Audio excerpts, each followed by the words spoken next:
Wrong button. There we go. Ah, it is a wild day. If you can hear them, I got 4 or 3 wild Indians in there. And so let me get some stuff out of the way here. Trying to get it. So let's see, about 3:15 this morning. The wind was blowing so hard. The house was just kind of sitting there vibrating. Woke up. Great. Came in here. Couldn't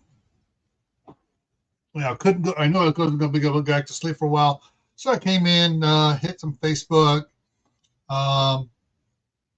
Mentioned that the power was, the wind was blowing really hard and stuff like that. And a friend of mine made a comment back on it. And then all of a sudden, power went out. And so I'm like, and so I just, went to the windows, opened the blinds, looked around this way, that way. Not a light anywhere. And I go, okay. So I went out, I was thinking, okay, I need to take care of some stuff. So I went out and I got a 100-foot extension cord, ran it from the kitchen where I got the power station, ran it along out of the walkway and stuff all the way back down here, plugged everything here into it, got the fiddled with the computer, got the one computer to come up, fiddled with the other one, got it up, then I had to reopen all of the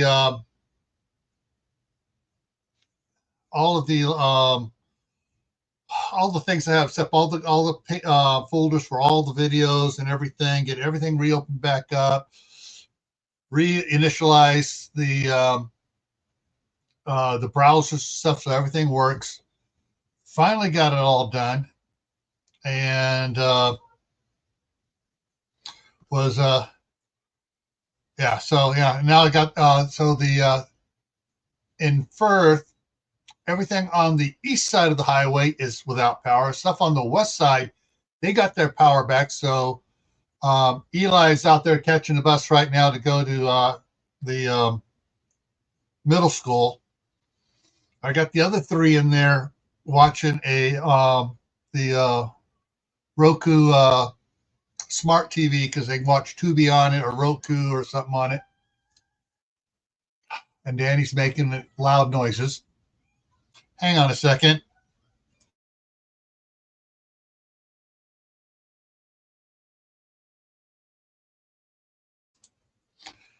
And so that's what's going on here right now. It's just trying to get everything working. Okay. So before we start with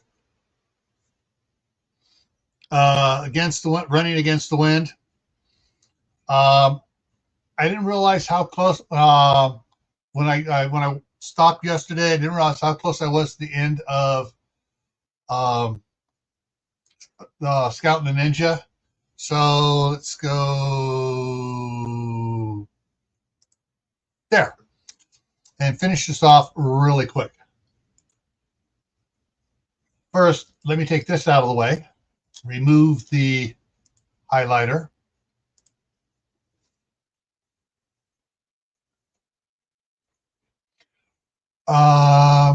Just to go where it goes, I'll move up a little bit. Michael glanced up from the maps and looked out the front window of the cabin and saw Kimberly going through a series of steps, weaves, flips, kicks, strikes, and poses. To him, as if he'd never seen her before, the grace and fluid moves were likened to a ballet. Suddenly, she ran several steps and vaulted into the air in a swan dive move, and then I wish autocorrect wouldn't try to make it, current when it's past tense of what he had seen a second ago.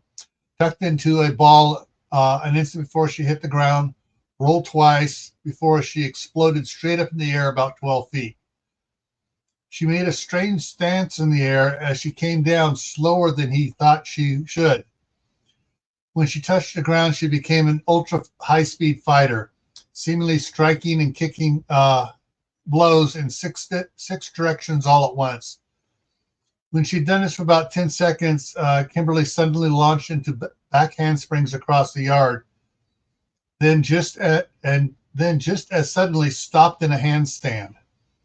She held it for several seconds, then lowered her legs, bending sharply at the waist till her toes touched the ground. Then she stood up and proceeded into fast, sharp moves and poses. Michael thought that now she looked like Jackie Chan in her movements. Suddenly she slowed down and was moving like she was in slow motion as she went through positions and strikes.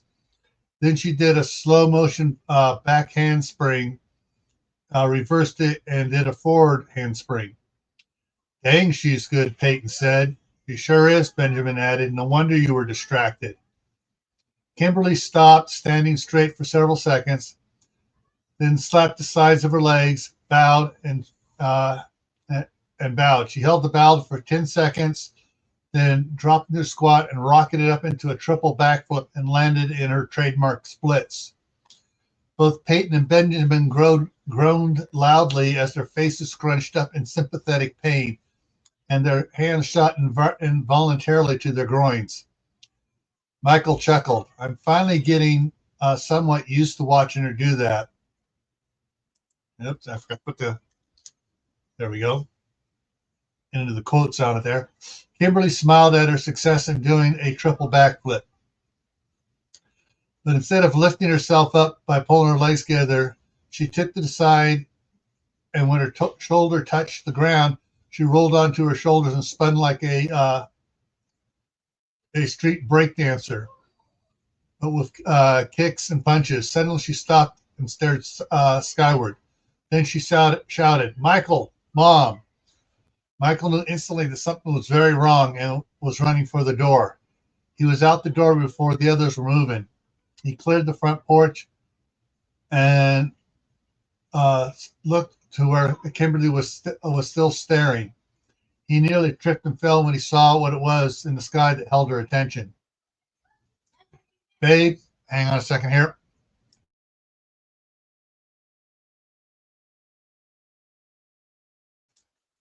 They decided to come running down the hall, screaming and yelling.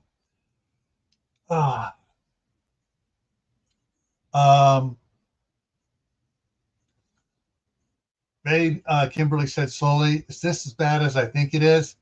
I don't know, but it scares me, Michael choked out. The others from the cabin joined them in looking at the sky.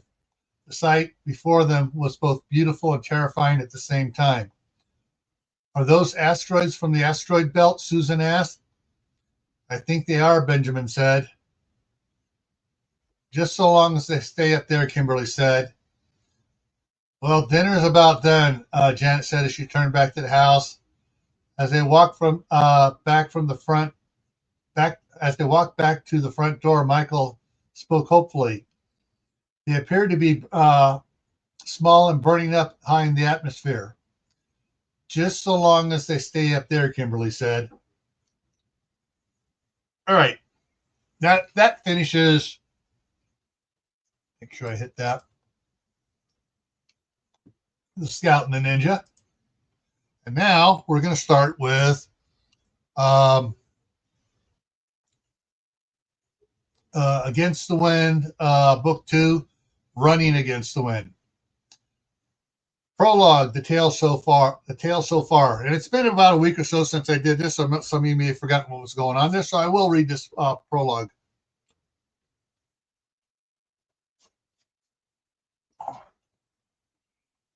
At the age of 20, Walt Rogers had inherited a several thousand acre ranch in western Ohio when his uncle Dan was killed. Oh, damn it. No, never mind. I'll leave it small. Was killed in an auto accident by a drunk driver. Since he was 12 years old, Walt's mother and father had allowed him to live with his Uncle Dan, who adored his nephew, and trained him of the ranch. While Walt knew how to deal with the the hands-on part of running the ranch. He knew nothing about the financial side, and talks his grandparents to stay at the ranch and help him out until he learns that side of managing the ranch. After the funeral, Walt discovered that Dan had been writing Western and adventure novels, but had not published any of them. Walt started editing them and got them published in paper and paperback and electronic formats. Dan had been great friends with the sheriff, Randolph Cooper, and because of Walt's ability to track, had taken Walt along several times when he had assisted the sheriff in tracking down missing livestock, rustlers, or someone on the run from the law. Very shortly after Dan's death, Sheriff Cooper called upon Walt to assist Deputy Red Hawk in going after three notorious bank robbers who had left the trail of death across several states, and then robbed the county's main bank. They tracked the robbers through the wilds of the national forest for 2 weeks before capturing them, and upon returning to town, turned them over to the FBI, who promptly fumbled the transfer and allowed the bank robbers to get free, take FBI weapons, and start shooting agents and take a hostage. Walt was forced to kill the robbers to save the FBI agents and the hostage. This incident was witnessed by Special Agent in Charge Chris Davies and his team of DHS agents, who were also tracking the robbers for funneling money to terrorist organizations. Agent Davies tried to recruit Walt, but was surprised to find out that Walt was only 20 years old and unable to work for DHS. The next April, Sheriff Cooper announced his retirement and nominated Walt as his replacement. Sac Davies buys his pre-retirement home just outside of town, and he and Walt become great friends. Walt continues his Dan's actions of opening up the ranch to the 4-H club, and I forgot that one, 4-H club, future farmers of America, Futures Farmers of America, and the Venture Crew, and soon becomes the target of 18-year-old Sarah Ahern's affections. Because she's still a senior in high school, Walt asked her not to pursue him until after she graduates and the elections are over. He doesn't want to give his opponents anything that they could use to cloud issues, and that he didn't want her to become a subject of political harassment. Walt and Sarah keep their feelings for each other secret and concentrate on getting Walt elected. At the Labor Day fair, Sarah reveals her skills as a quick draw shootist. In November, Walt wins the election by a supermajority, 89%. Yeah. Anyways, Walt continued with the edits and rewrites of some of his Uncle Dan's books, and they have been hitting the bestseller list, and several have been picked up by Hollywood to be made into movies. In December, Walt finds out about an asteroid that is heading towards Earth and will arrive the following October. Sac Davies helps Walt get federal grants for the county to get prepared for the event. When Walt's older brother, Michael, gets married at the ranch, Sarah gets Walt's other brother and sister to propose to the ones they love, much to Walt's annoyance at first. When she explains why she did it, Walt agrees with her reasoning. Sarah has figured out most of what is going on with the asteroid. When Walt and Air Force Colonel Candace Smythe, who was on one of the top secret conference calls, calls, plural, that Walt had spoke up on, tried to relay information to the family about violating the non-disclosure edict they were under. Sarah stepped in, chased Walt and Candace out of the house, and then guided the others into reasoning out what was going to happen. Then she charged them with not giving out any information about what was going to happen to anyone else. With the help of Walt's father, Mark, an LLC survival village was set up on the ranch. Doctors, professors, and other field-specific experts were allowed to buy into what is now called Redoubt Village. Walt spends all the money coming in from the books sales to buy supplies and equipment for the ranch. The asteroid passes between the Earth and Moon. As the asteroid passes between the Earth and the Moon, there are massive earthquakes, volcano eruptions all around the world with wide swaths of ash falls. Tidal surges reach 2,500 feet in some areas, with a 4,200-foot wave that reaches up to the Caspian at the time the asteroid passes the Earth.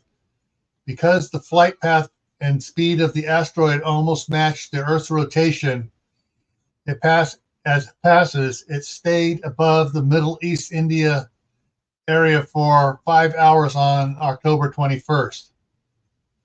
The morning of October 22nd, the people of Adams County are assessing their situation when news of a large and vicious motorcycle gang heading towards them causes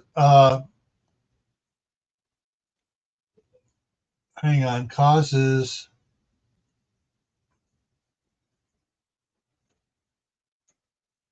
on, I missed. This is why I'm editing it.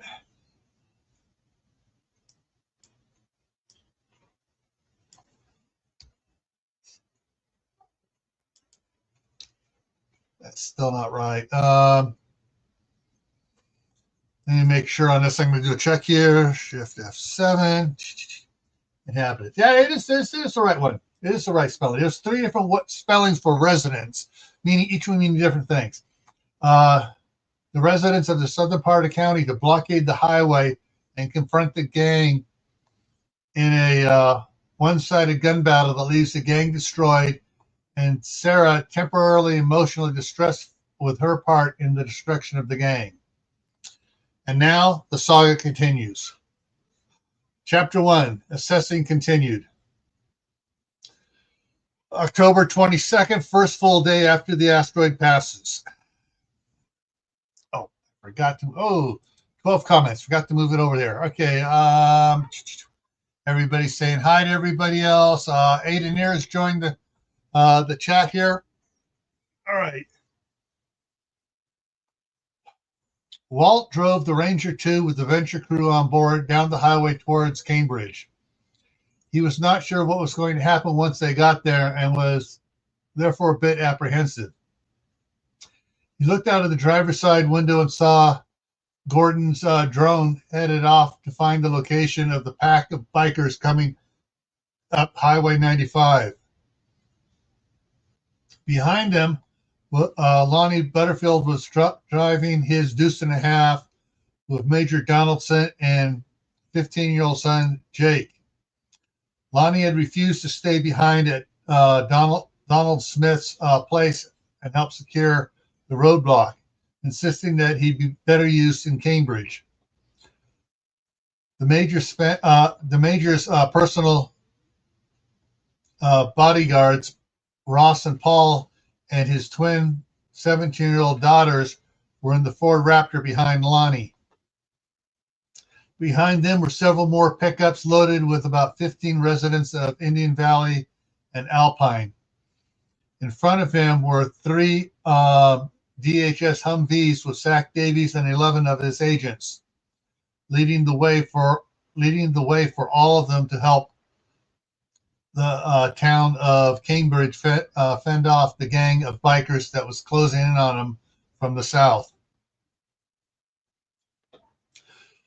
The highway was a lot cleaner from D-Ash after the DHS snowplow back and forth on it this morning. The light rain that was coming down during the night had stopped about 2 hours earlier and now looked like it would start again. The ham radio came alive with the excited voice of Gordon Johnson coming out of the speaker. Sheriff Rogers, this is Gordon Johnson. I got eyes on the bikers. Grabbing the hand mic from its clasp, Walt replied, "Where are they at?" "They're about 1/3 of the way from Midvale, headed towards Cambridge, and the group is bigger than what the scout reported." "How so?" There are well over 150 motorcycles, and 1/3 of them are riding double. There are 2 semis with 40-foot enclosed trailers, 3 buses, a fuel tanker truck with a 20-foot trailer, and a dozen pickups and riders in the beds. Walt sat in silence as he processed this new information, and Sarah relayed it to Sac Chris Davies. After about 10 seconds, Walt finally spoke. "Where is the tanker in the group?" "Near the back of the column. There are 2 pickups and 4 doubled up motorcycles bringing up the rear.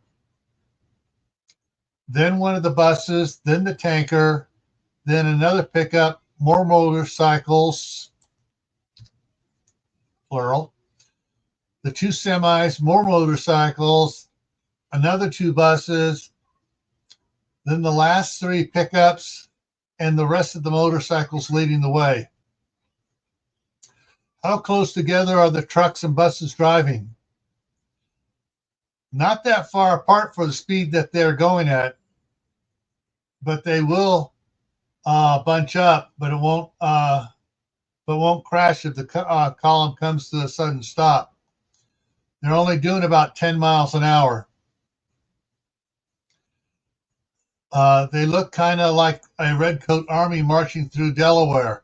Fast mobile fighting units at the front while supplies towards the back with a strong rear guard to, holy crap, they're shooting at my drone."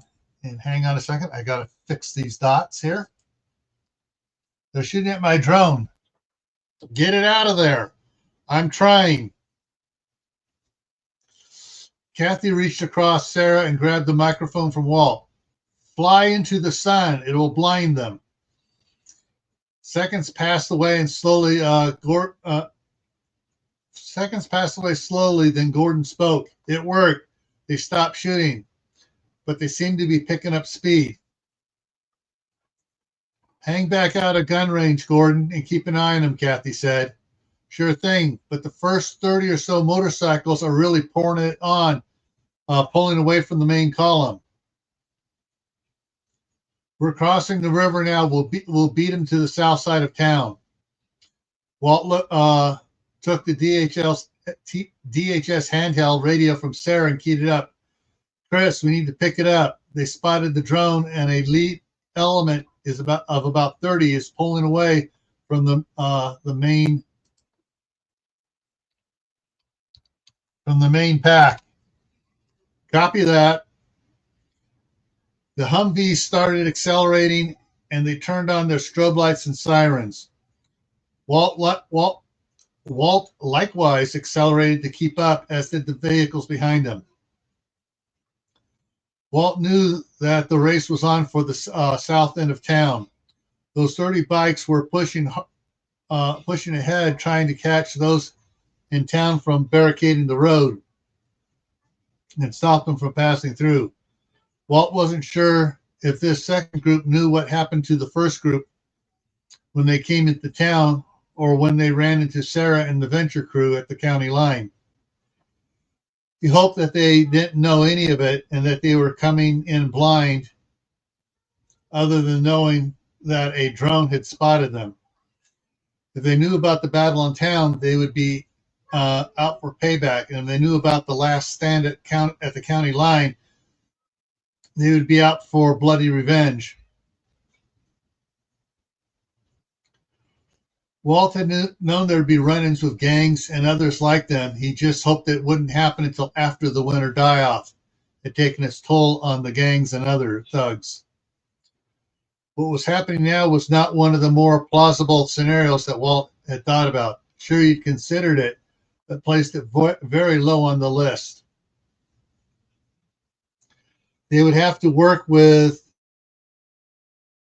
Cambridge to get them to set up their own plan for protecting and securing their town and surrounding farms.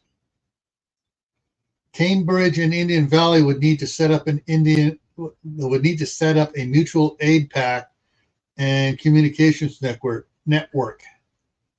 But for now, they would help stop the biker gang and any other groups from flooding the area with refugees and overwhelming the resources they had. As they pulled into Cambridge, they saw a roadblock just before North Railroad Street, the first cross street in town. There were 3 pickups and 2 30-foot horse trailers parked across the highway and into the parking lot of the fairgrounds, totally blocking access to town.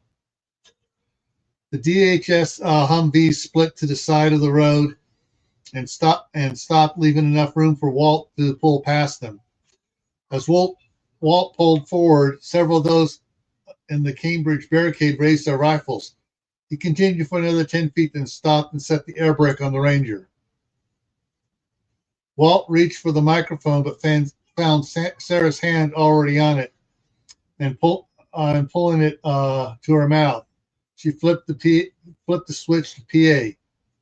Tommy Smith, do you remember what happened the last time you pointed a gun at me? Do I have to spank your bare backside in front of all your friends again? Sarah scolded over the PA system of the Ranger 2. All of the Cambridge people looked over at one young man standing next to one of the horse trailers. Some were chuckling at the thought of someone being able to spank Tommy Smith.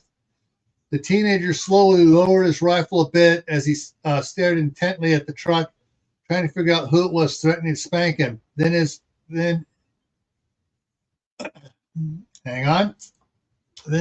eyes widened as he recognized who it was.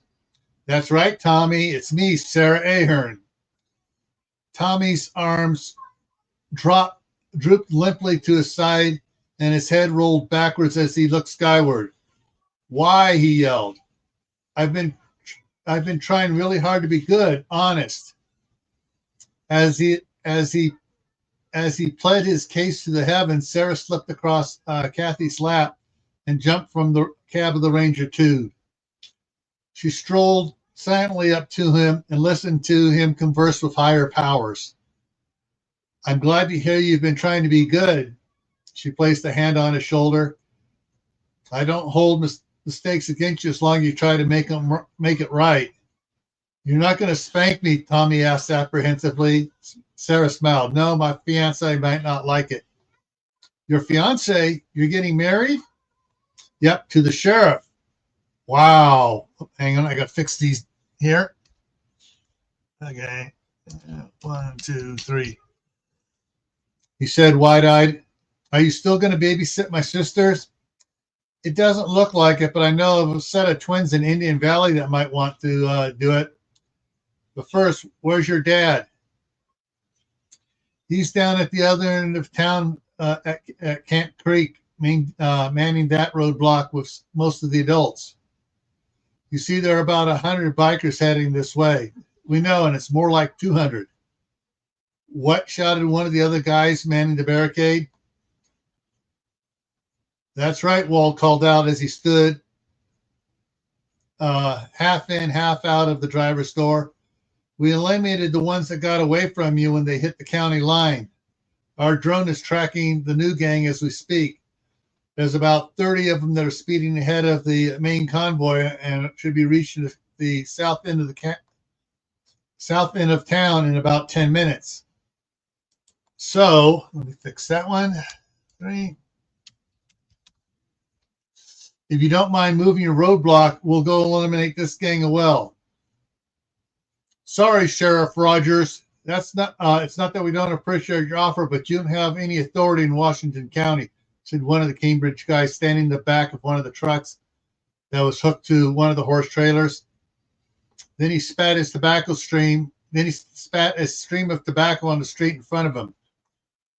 Jimmy, one of the others, shouted, "What do you think you're doing? They're here to help." "Shut up, John. I'm in charge here. I say who gets through."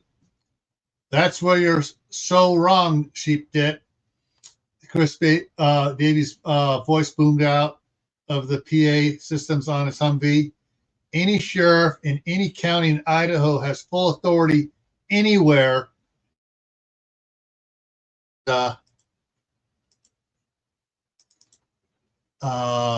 Emphasize that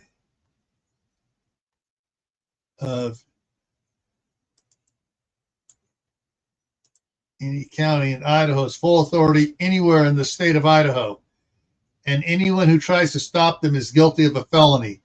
"And who are you?" Tobacco Guy demanded, oblivious, obviously put off that someone would call him on his lack of legal knowledge. "Special Agent in Charge Chris Davies, U.S. Department of Homeland Security."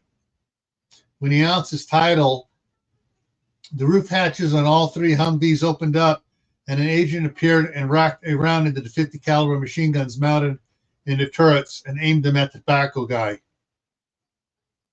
I have authority anywhere in the United States. Hang on, let me make that. "I have authority anywhere in the United States, and as of now, I'm in charge here." I got it. Come on. There we go. "I'm in charge here.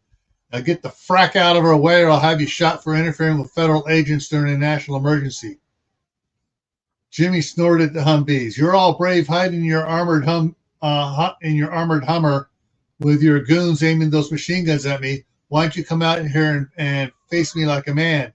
Then he spat another stream of tobacco on the highway towards the Humvees. "Or I'll just shoot you in the belly for spitting tobacco on a state highway," Sarah said as she stepped away from Tommy and faced off against Jimmy. "Now you twit. Swallow that crap. Now!" Hang on, I want to emphasize that. And spread those out. There we go. Jimmy stared down at her, trying to make up his mind what he was going to do. He had heard that she was very fast, but he thought he could best her. It was them DHS guys with the machine guns.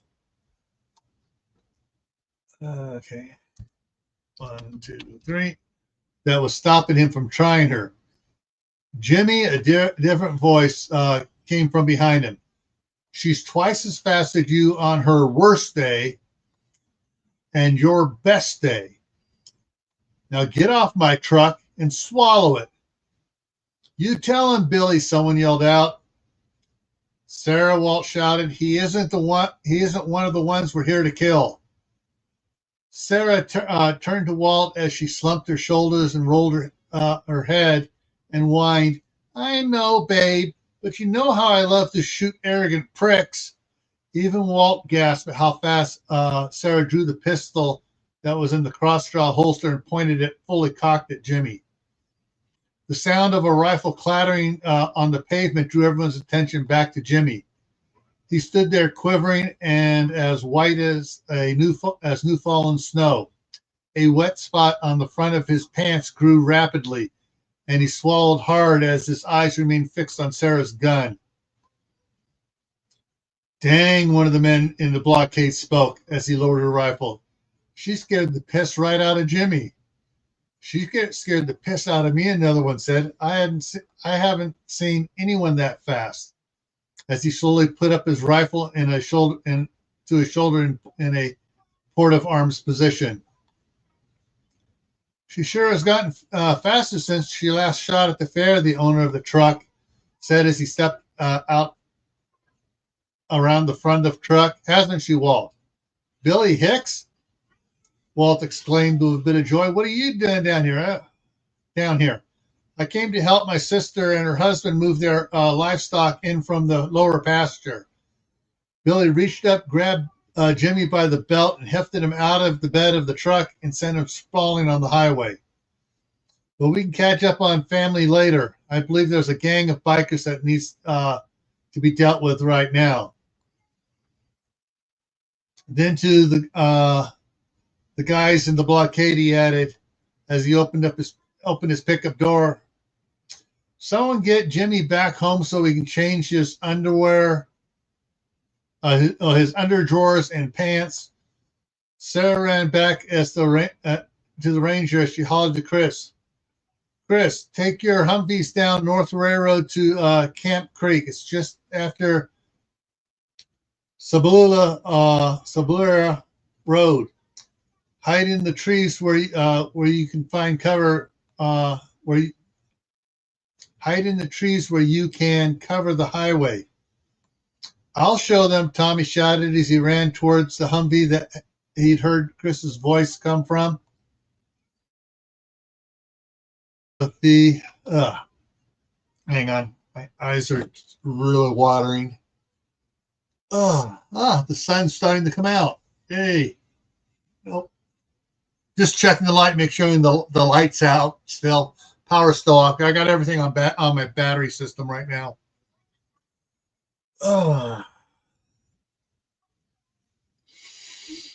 I'll show him as he ran to the Humvee that he heard Chris's voice coming from earlier. The passenger door of Chris's Humvee opened and Tommy dove in. As Special Agent in Charge, Chris Davies led one half of the group, consisting of the DHS agents, their 3 Humvees, and a pickup. Kathy radioed Ross and told him to follow the Humvees.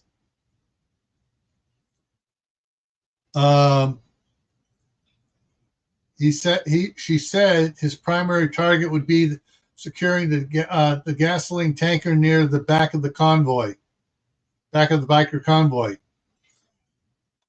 Mary hopped out of the Raptor with her sniper rifle with the video capable scope and climbed on the running board of Lonnie's Deuce and a Half. Sarah stood on the running board of the Ranger 2 and waved everyone else to follow Walt through town. Walt turned left on Commercial Street to bypass the smoking remains of the trucks and bus that were still blocking Superior Street, which was US 95 going through town. Then he turned right on Harper Avenue, which brought him back to the highway just beyond the smoking and still glowing remains of the bus. Turned left on Superior Street and headed towards the roadblock at the edge of town 4 blocks away. At Saburia, I can't even pronounce the proper way of saying it. Sulubera Road, North Railroad Street dead-ended, and the Weiser River Trail continued south.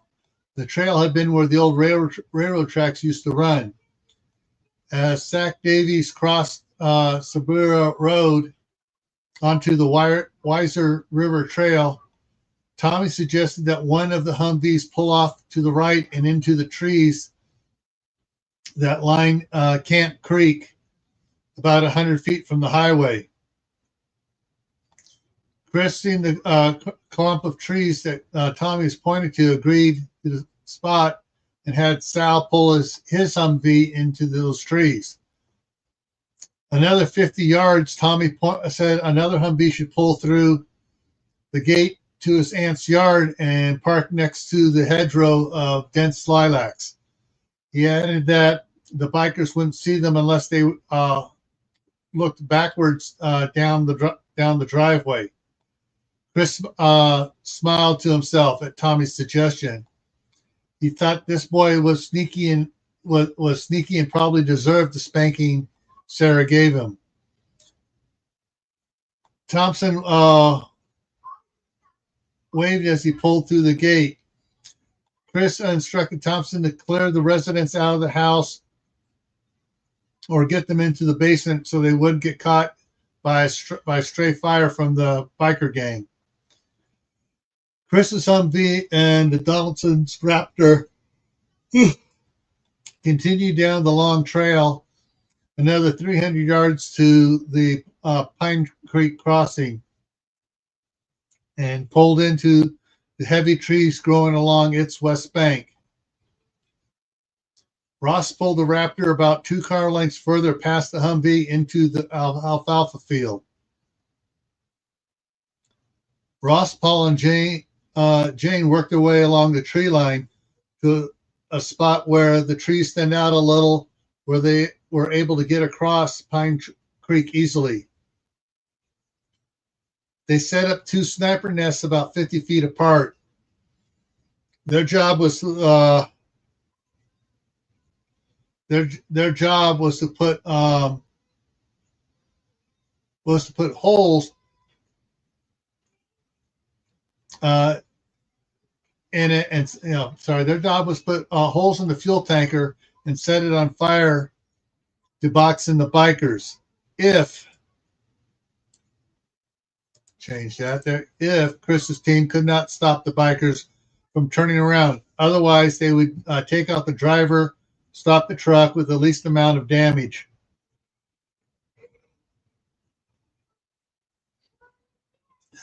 The townfolk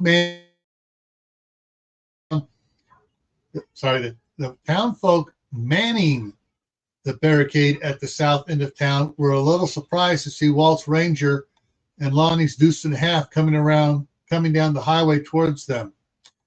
Seeing the pickups and trailers from the other roadblock set their minds at ease. There were about 350 feet of guardrail on both sides of the highway, starting about 30 feet south of Camp Creek and headed back towards where the town folk had parked 2 trailers with bales of hay stacked on it across the highway. There were 8 people on each side with rifles or shotguns. Walt pulled to a stop in the southbound lane about 30 feet from the trailers, and Lonnie stopped his Deuce and a Half next to him in the northbound lane. As soon as they stopped, the Ventures and others started bailing off of the trucks.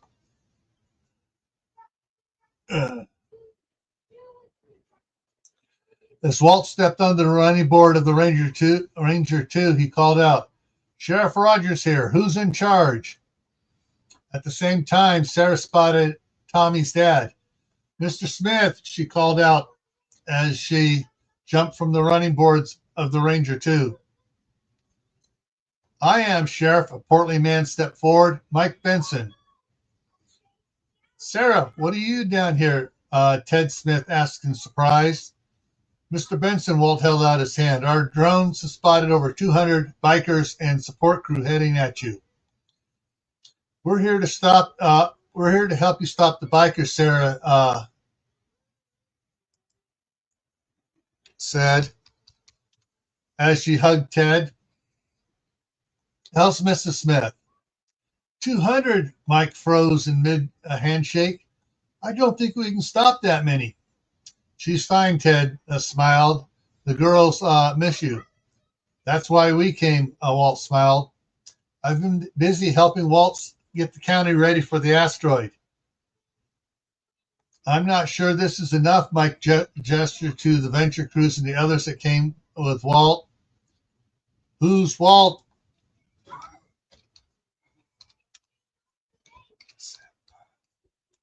Ted Smith asked. Well, I also brought 3 Humvees with Ma Deuces on them. They're over on the Weiser River Trail. They're spread out in the trees along with sniper teams that's going to target drivers of the gang's fuel truck and supply trucks. Walt Rogers, Sheriff of Adams County, my fiance, Sarah said as she pointed to Walt. A fuel tanker, Mike responded in surprise. Can we find a way to capture it? It'd be nice, but like you said, we may not have enough to do that and take out all of the biker gang, Walt grumbled. Just then, a high-pitched whine of an electric motor sounded behind them coming from town. Walt turned around to see a weird-looking dune buggy coming down the shoulder of the highway, passing the pickups and trailers that came with Walt from the other roadblock.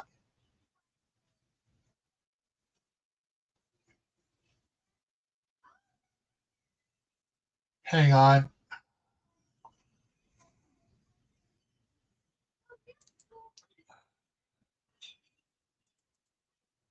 Switch this up. I knew somewhere was that from.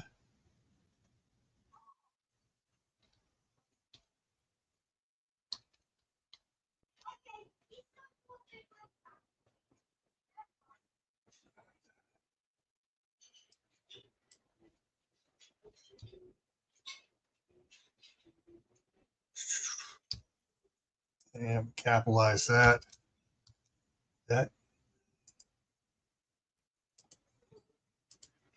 Valley, VALLE, Valley, and the other road, yeah, passing the pickups and trailers that came with Walt from Indian Valley and the other roadblock.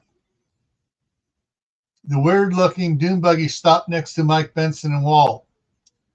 Benny, what the heck is that? Mike asked the driver of the dune buggy. Benny smiled. This does not exist. You did not see it, and it was never here. But what is it that isn't here? Walt asked. This here's a BC custom search and rescue tactical vehicle with a M130 minigun. It has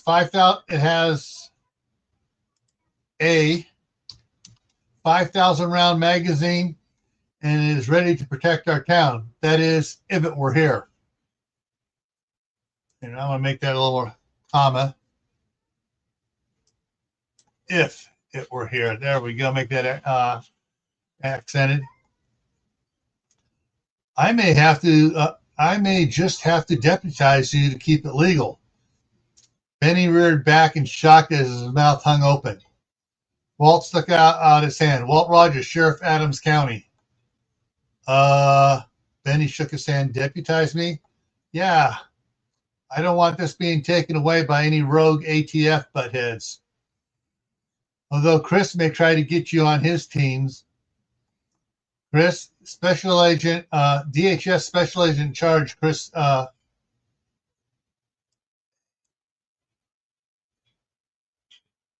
Hang on. I don't know. There we go. Agent in charge, Chris Davies. Don't worry, he's on our side. He loves the Second Amendment. Walt, Kathy shouted. Gordon says they'll be here in about a minute, and they're wearing the same colors as the last group. Walt turned to Sarah. Minute. I want to extend this out. Or two. All right. Walt turned to Sarah. Well, babe, he looked at her inquisitively. Do you want to take lead again? Sarah hesitated and looked around, and her eyes settled on Benny's dune buggy. Let's make a hole for the dune buggy from Hades, so it can get up front. I want bales stacked up in front of it to hide it from their view. Sarah looked at Benny. Benny, right? Yep.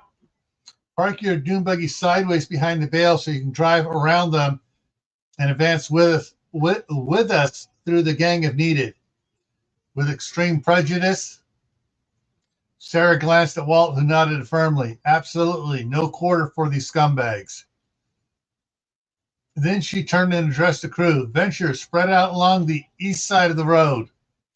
Some of you get over there to that barn, and everybody find some cover. Then Sarah's radio came on. Sarah, this is Mary Donaldson. I'm in the barn loft at their 5 o'clock. Turning around, Sarah could barely make out the muzzle brake of the 338 Lapua Ranger Ruger precision rifle. She's good, Kathy spoke up as she stepped next to her. Kathy, you want to accompany me again?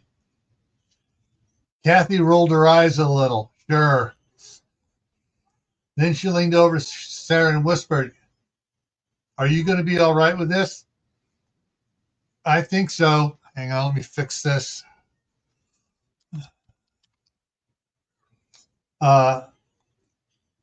She sighed a little. Thanks to you, and gave Kathy a weak smile. As everyone hurried to comply with Sarah's instruction, Jerry Gray Cassidy and Randy Cassidy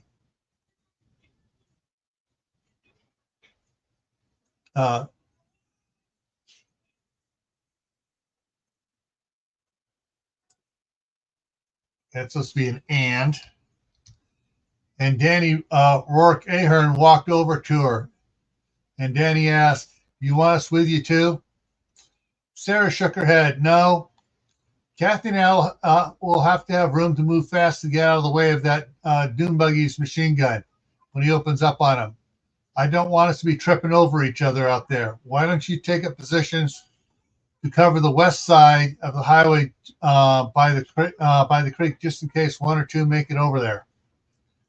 You got it, sis, Danny said with a smile. As the trio headed off to their positions, Sarah and Kathy, Sarah with Kathy to her left, headed out in front of the barricades. The BC Custom Search and Rescue Tactical Vehicle and the barricades and the BC, tongue-tied. Try saying that thing 10 times as fast as you can. In front of the barricades and the BC Custom Search and Rescue Tactical Vehicle, Sarah shouted, I don't want that. Is that clear? Her question was answered by a lot of got it and right and you bet. Kathy sighed and asked, I just want to make sure you're not hoping to die out here as penance for earlier, are you? Oh, heck no. I'm still a virgin. And I want to be the one to pop Walt's cherry and vice versa. We can't do that if I get killed. That's as good as any goal to keep you alive, Kathy laughed. And you too, Gunny, for sure, Kathy sighed. But first I have to find someone I can get along with. When you do, I'll be there for you to keep the other girls away from them. Kathy laughed. I'll have to give them a heads up so you don't scare them away with your quick draw skills. Deal. By the way, is that your natural hair color? Yeah, everyone thinks I dye it like the other girls, but it's all natural. Super jet black. Jerry's is really red too, but not that red. The sound of motorcycles grew in the distance. Here they come. Kathy took a deep breath and blew it out slowly. So how do you want to play this? Well, Sarah took her hat off and gave her head a shake to fluff out her hair and then put the hat back on it.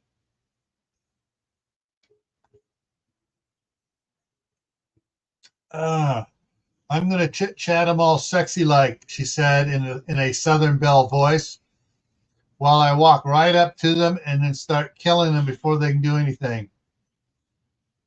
When I yell run, you make for your side of the road and I'll go for my side. That's when Benny should open up with that Gatling gun. Is that okay with you, babe? Walt's voice came back over the radio. Do I really have to say it is?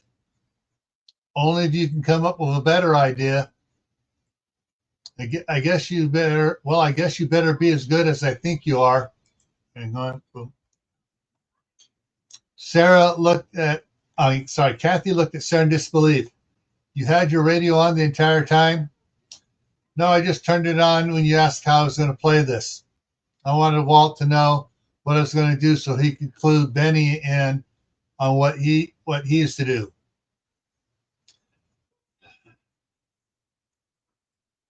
Did everyone copy that? Ventures, when I start shooting, you start. When I start shooting, you start shoot. You start shooting at the back of the group and work your way forward as they drop. Go for upper body hits. Don't shoot the motorcycle fuel tanks this time.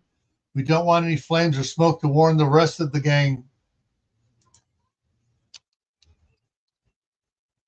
that's still coming. There we go. And most importantly, don't shoot Kathy or me, okay? Copy that, came a chorus of replies. And here they are, Walt shouted. 30 motorcycles came racing around the bend about 800 feet away. Ooh. And suddenly started swerving as they applied their brakes when they saw the roadblock and the two figures standing in the middle of the highway. Even though the DHS truck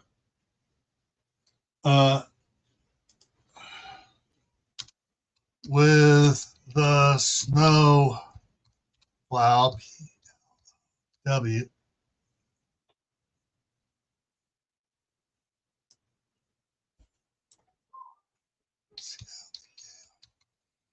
the snowplow had cleared most of the ash. Oh, okay, so Shady Hill Homestead has come in about 15 minutes ago, and Dave O came in about 3 minutes ago.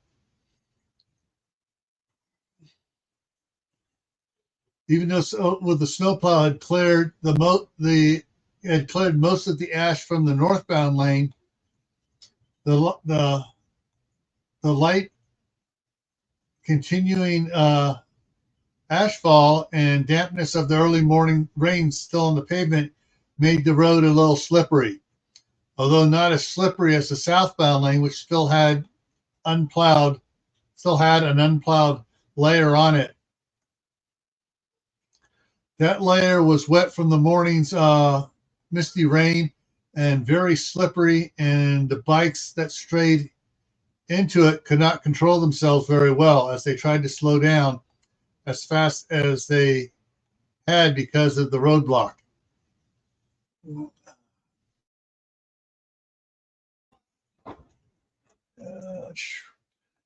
As such, they closed the majority of the 800 feet and were only 20 feet we're only 25 feet from Sarah and Kathy when the lead bikes in the southbound lane were finally able to stop.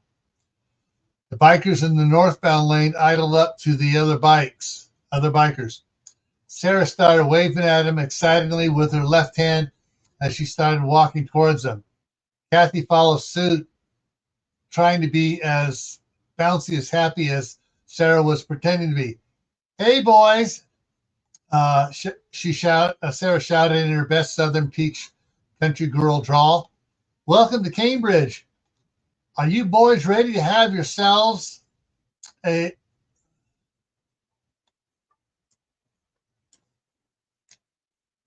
Are you guys ready to behave yourselves and have a really good time? The bikers had come to a stop in 4 columns, 2 in each lane. Sarah walked with a sexy bounding saunter towards the space between the 2 columns in the southbound lane, and Kathy followed her example, although her saunter wasn't quite as sexy, and made her way towards those in the northbound lane. When they had When they had dealt with the first part of the biker gang at the county line, Randy had found 4 Glock G29Fs, 10 millimeter auto pistols, and a dozen 15-round magazines. He gave 2 to Sarah and 2 to Kathy. Jerry had said that they were too big for her, and she preferred 9 millimeter guns. Sarah and Kathy now carried them tucked into their waistbands in the back of their pants, in addition to their other pistols. The frontmost biker had a look of disbelief and confusion on his face as Sarah walked right up to him. "You are going to behave yourselves and follow our rules, right?" All right, hang on a second here.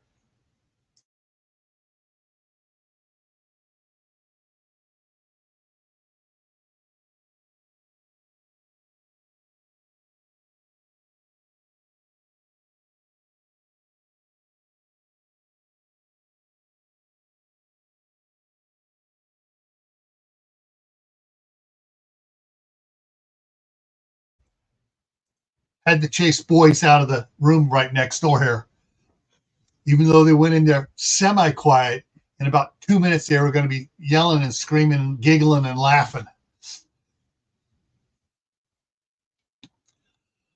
All right.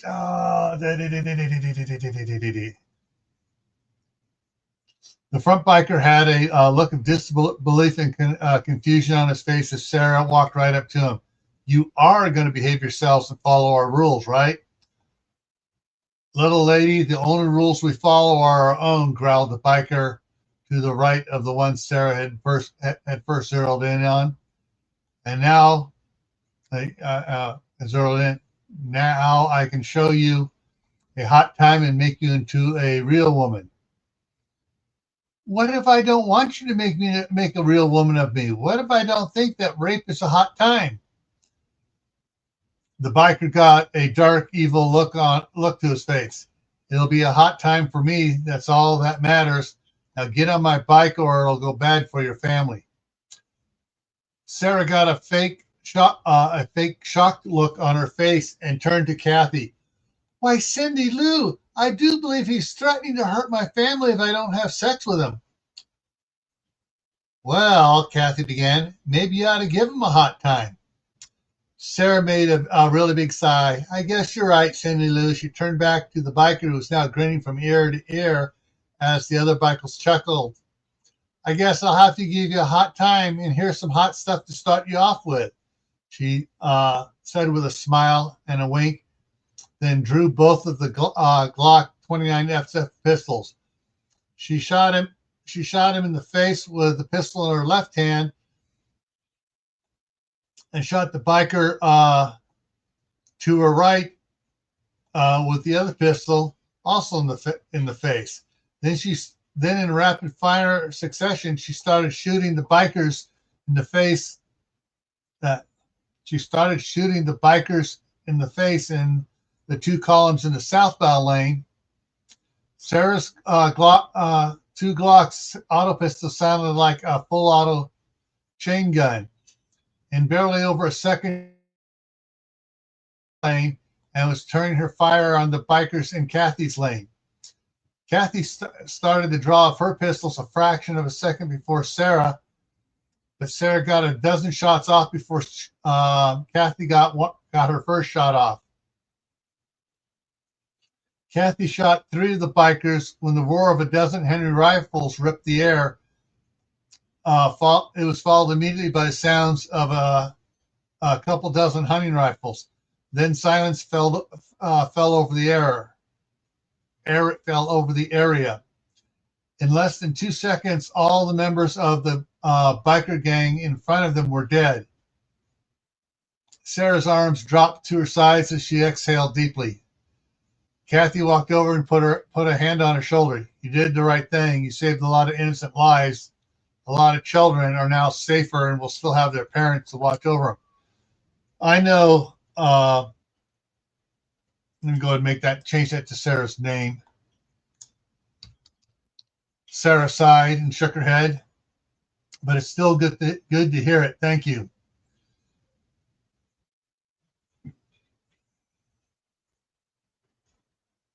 Then she stiffened her back and shouted, "Let's get the highway cleared before the rest of the gang gets here." The two trailers are pulled forward off the side of the road, and a dozen townfolk came running up to help clear the highway. A pickup truck towing a 16-foot Big Tex low-side dump trailer pulled up, and the driver shouted to just toss the bodies in it, and he would haul them off. As the bodies were tossed into the trailer, the motorcycles were driven or pushed a couple hundred feet up the highway to where the cinder block building sat, where Mary was in the loft of, and they were placed inside.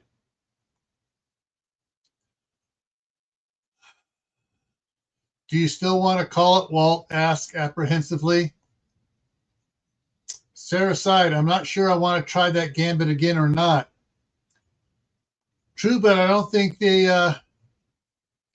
I don't think that they were able to communicate with the group, so they won't be expecting it." Then you do it. "I'm not as cute as you, and I don't have your hair, build, or charm." "You mean my girlish charm?"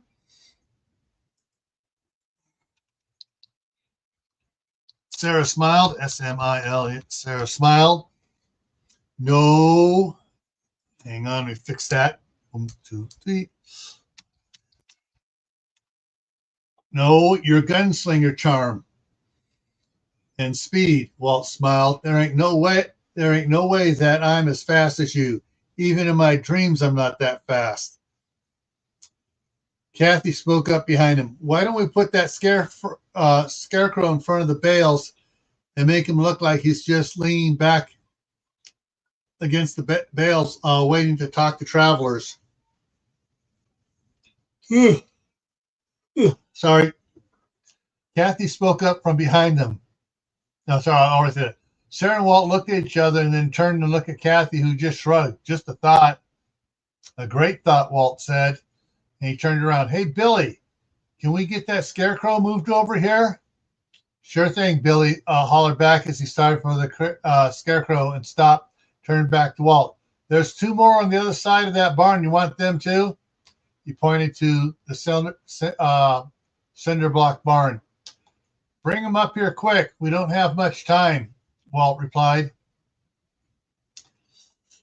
Billy hollered to a couple of the other town folks to help him. Less than a minute later, the 3 scarecrows were propped up against the bales of hay and posed with pitchforks in their hands.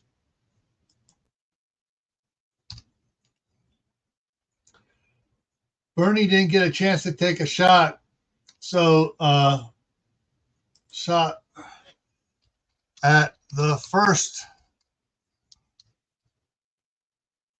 group, group. So he had more bales of hay added to where the stack of bales were that he and the BC Custom Search and Rescue Tactical Vehicle were behind. This was to make it twice as thick, and a ramp was added so the BC could drive forward over the stack instead of around it. Other bales were pulled off the trailers and placed along the side of the road on the shoulders, starting where the guardrail ended.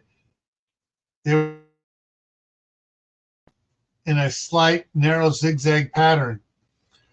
This gave those on the side of the road more hay as a concealment from bullets fired by the biker gang.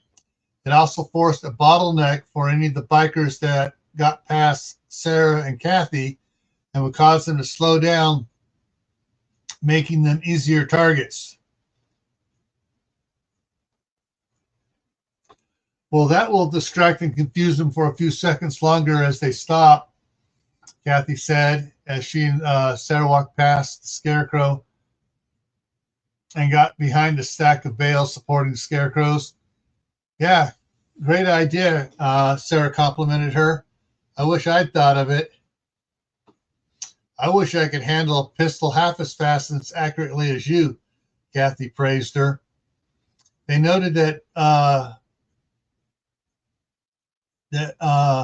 Benny had added several railroad ties to the ramp to give him an easier ride over the stack.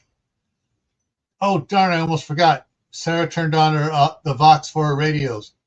Everyone, I forgot to tell you, target the drivers of the trucks and those in the cabs with them.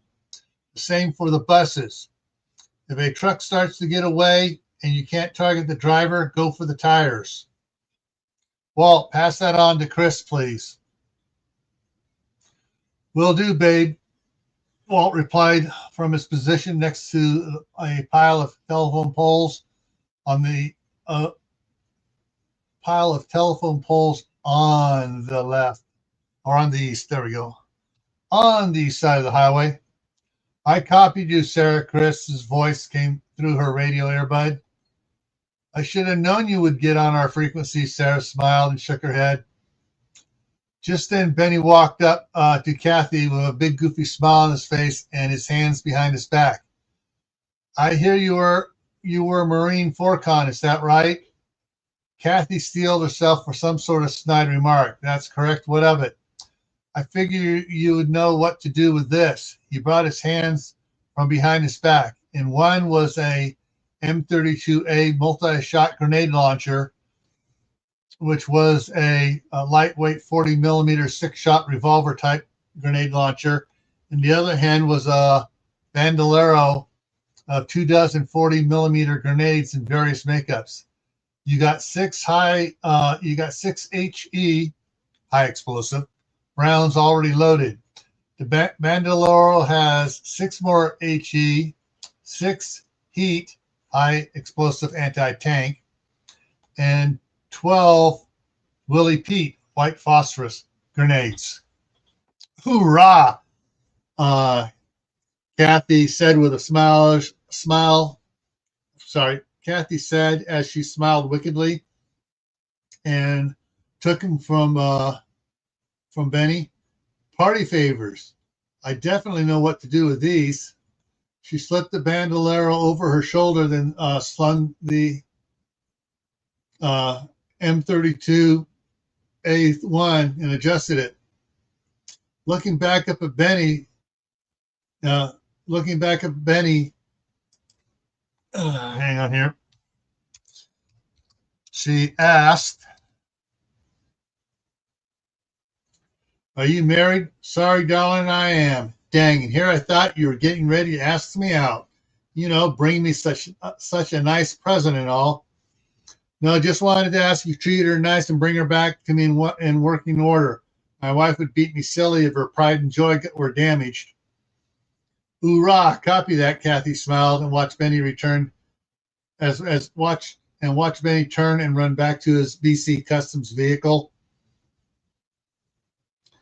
and climbed inside the front seat. There was another person seated in it behind the M134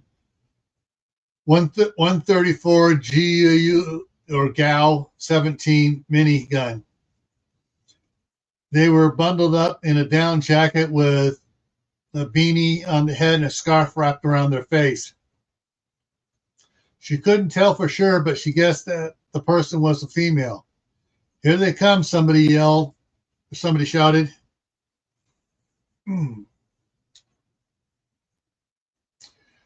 "Everyone hold your fire until we get confirmation that the last of the gang members are within our trap." Walt's voice came over the radio. "Gordon says the rear riders and fuel truck are slowing down for some reason."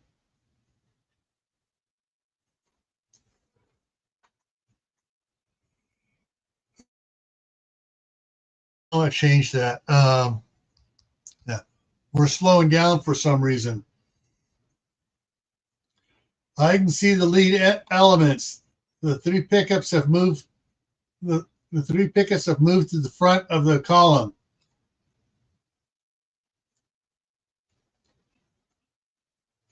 one in front on the yellow line, and then the next two side by side behind, side by side in each lane. There's about 100 feet between them and the first motorcycles. Okay, everybody, Sarah shouted. I don't want to see anyone. Get yourselves out of sight. And don't come out till I yell fire or you hear shots from down by Pine Creek. Is that clear? Shouts of yes, you got it, and copy that came from all around. She turned to Bernie and his gunner. Please yell ears before you fire that thing if we're standing in front of you. You got it, the balaclava wearing gunner. It's not a balaclava. She's wearing a scarf, right? Hang on, let me go back up here.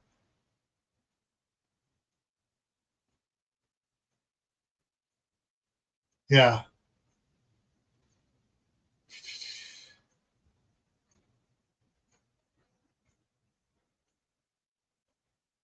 You got it, the scarf, SCAR, scarf wearing gunner shouted and gave her a thumbs up.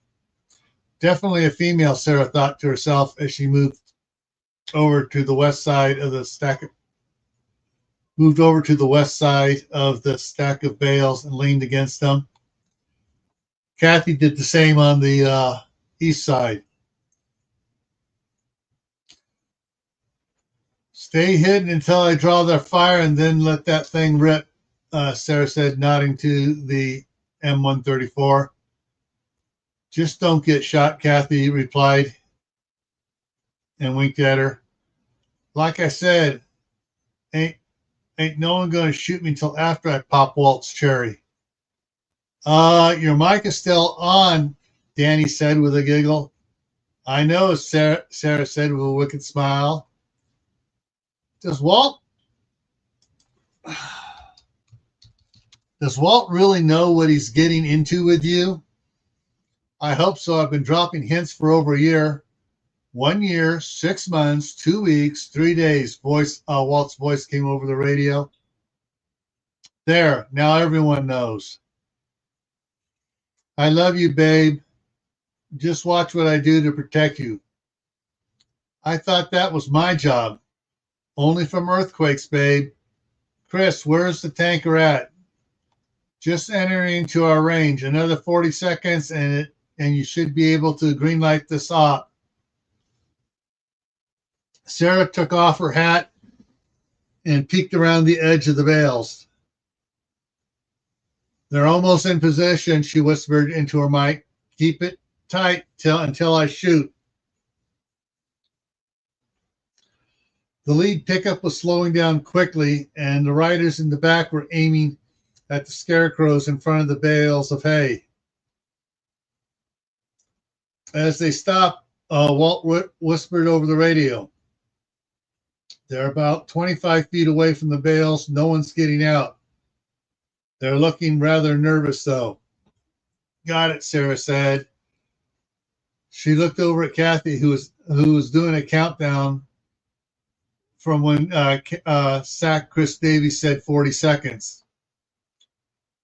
Then she pulled out a white handkerchief and put it on a stick she had set by the bales earlier. She slowly raised it above the bales, waving it slightly.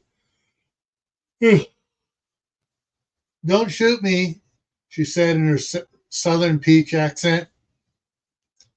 Come on out of there, one of the riders in the back of the lead pickup hollered.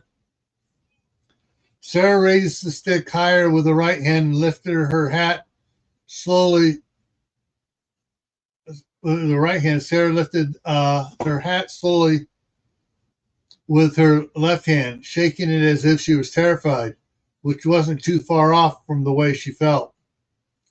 She peeked up over the top bale of hay with the best bug-eyed look she could muster. Please don't shoot me. I'm just a messenger. Several of the gang members in the pickups gave Sarah a few cat calls and whistles. And Sarah stood up a little more so that her shoulders were above the top bale.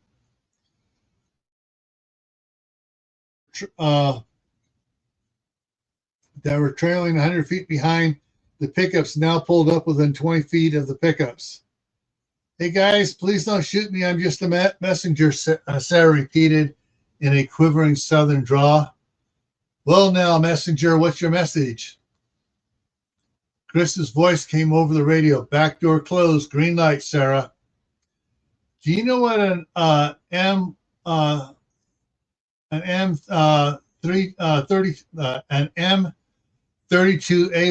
is? Yeah, you got one? No, do you? Sarah replied as she put her hat back on. No, why? Just want to know if you did. I don't have one, but a guy in town has one for sale. He said he'd give me 10% if I got one of you to buy it. The gang members in the pickups laughed and looked at each other and eased their weapons off target a little. When Sarah saw that, she flicked the stick with the white handkerchief on it high in the air towards the front pickup and bolted to her right, running for the bales along the shoulder of the highway.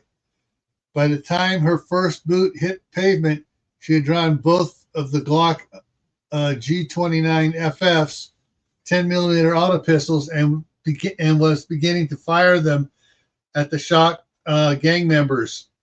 By the time she passed the bales,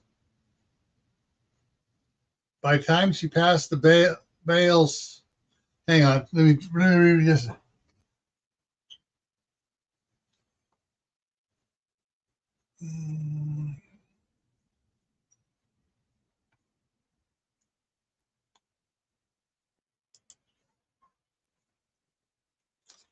That's the last of the bales she was behind. She was switching pistols, and they were now ducking or trying to aim at her. Sarah bolted to her side. As Sarah bolted to her side of the road, Kathy, who had the M32A1 tight to her shoulder, pivoted around the other side of the stack of bales. On her side of the road, I just lost. Bales on her side, and started to fire at the three pickups bikers. The first round struck the lead pickup in the passenger door and detonated inside the cab. The concussion from the explosion blew out the windows in a hail of glass fragments that tore through the gang members in the other pickups like shrapnel from a claymore-shaped charge, and knocked everyone from the back of the bed of the truck. Her next shot was to the pickup directly in front of her. She aimed at the engine compartment this time, and the hood and several engine parts flew through,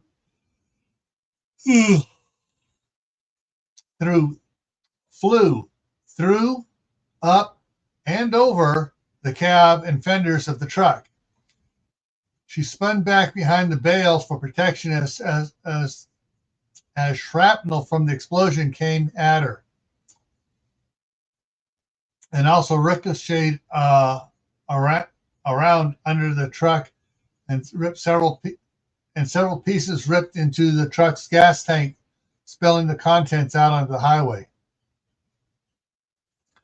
One of the gang members had been smoking a cigar, and it, having been knocked from his hand by the explosion, now laid glowing on the pavement in the path of the gasoline, liquid, and vapors. Kathy stepped around the bales to shoot at the third pickup just as the second,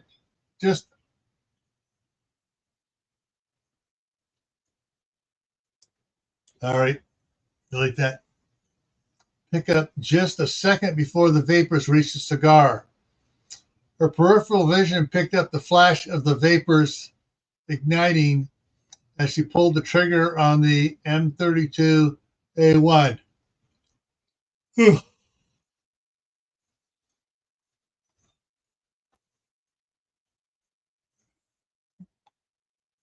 As soon as the high explosive grenade left the weapon, she rolled back behind the bales of hay and felt the heat wave from the igniting vapors of gas.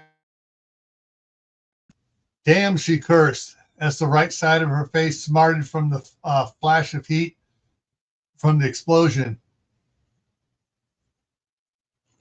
A couple bales on the end began to fall towards her from the force of the explosion, so she stepped backwards and then made a dash for the stack of bales on the shoulder of the road on her side. Hang on. They made a dash to the stack of hay bales on the shoulder of the road on her side. I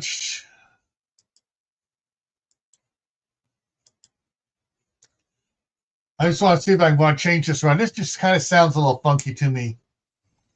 On the shoulder of the road on her side to line up a shot on any of the motorcycles she could.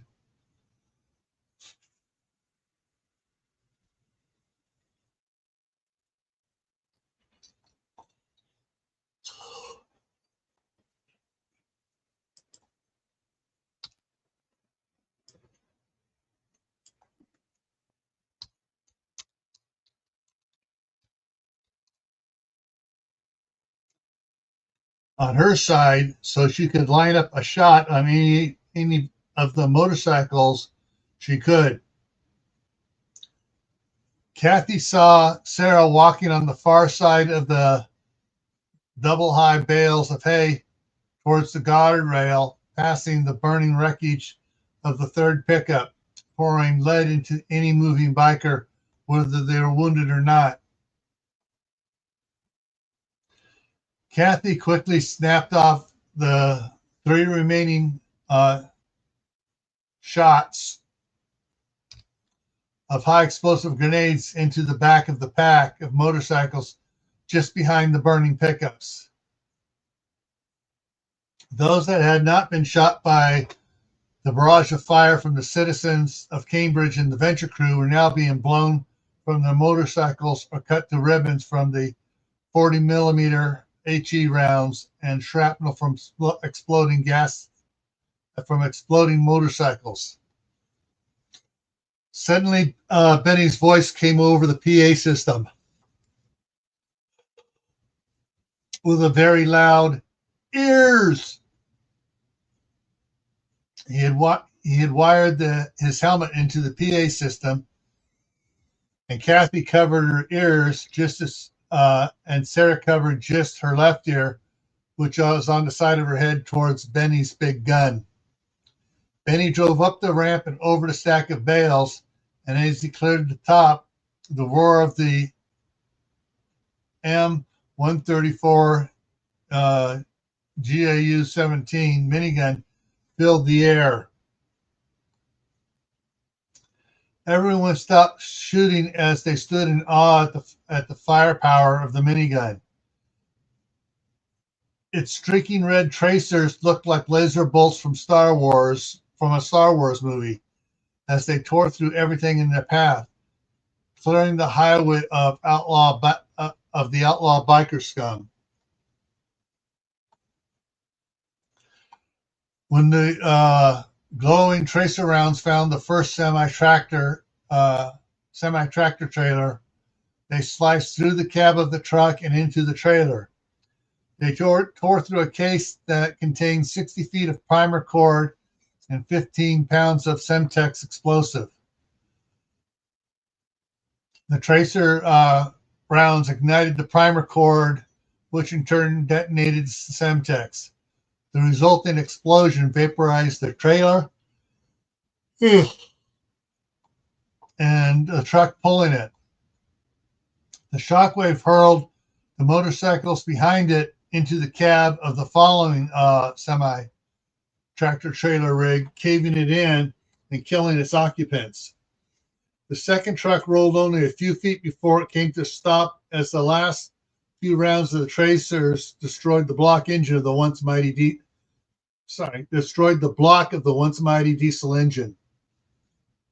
In 10 seconds, Kathy, Sarah, and the venture crew and the citizens of Cambridge had taken down every member in the lead element of the biker gang. The middle and rear elements had been decimated as well by the DHS Ma Deuces. When the drivers of the trucks and buses were shot, slip off the pedal, their foot would come off the pedal of the brake, and the vehicles would start rolling.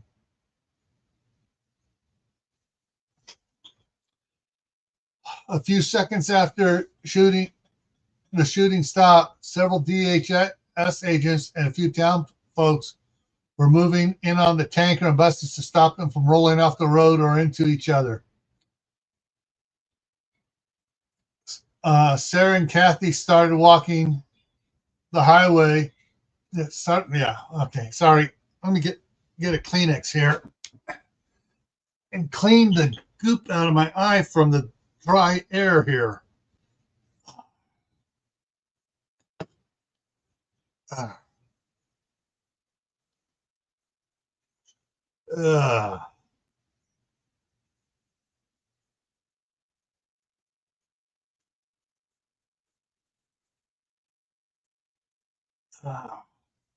There we go. There we go. Much better. For how long, I don't know.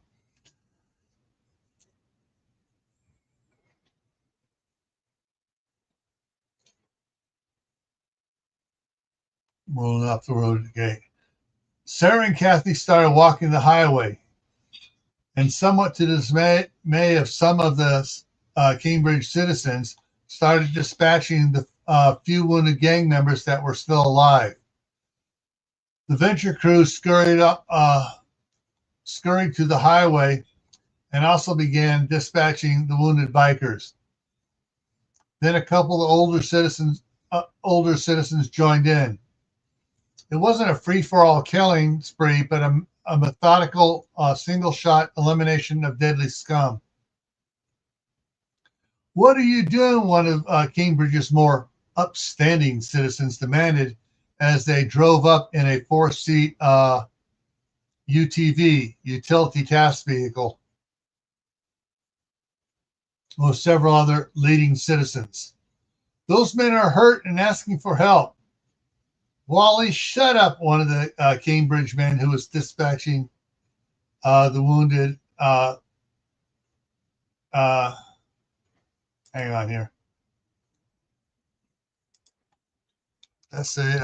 Said one of the Cambridge men who was dispatching the wounded biker gang members. "These aren't men, they're animal scum." "That may be, but you can't just shoot them without just cause and legal proceedings," Wally protested. "But we have just cause and legal authority to do so," Walt said as he walked slowly up the embankment to the highway. "What authority?" Wally demanded. "By order of the President of the United States of America. Presidential Security Directive AR-001. Martial law has been enacted, and all those who engage in or threaten to engage in acts that undermine the stability of the country, i.e. all murderers, rapists, looters, kidnappers, robbers, are to be shot on sight. All of the criminals are to be held and tried within 12 hours by in-place local, state, or federal authorities. And if none are available, then the area special agent in charge has authority to act as judge." What? Hang on, let me fix these.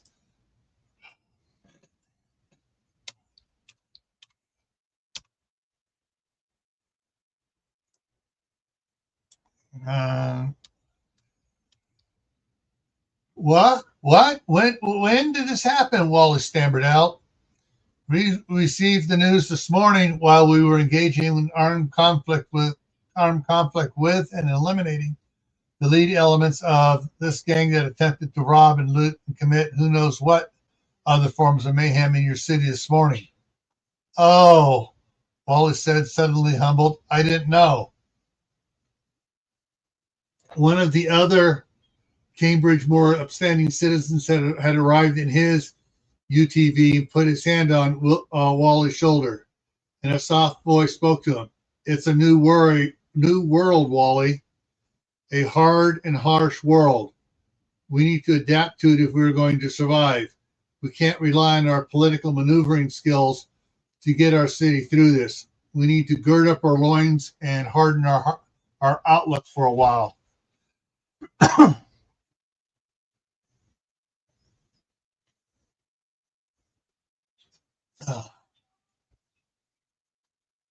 Yeah, Wally, Ben's right. The one female that was in the UTV said, stepped up on the other side of Wally. I sure don't want those bikers thinking they can waltz right in here and do what they want with us. I guess you're right, Jane. Wally relented. I don't know. I just don't know. I just didn't want it to believe that that things would get this bad up here. It's going to get a lot worse before summer, Walt said with a sigh.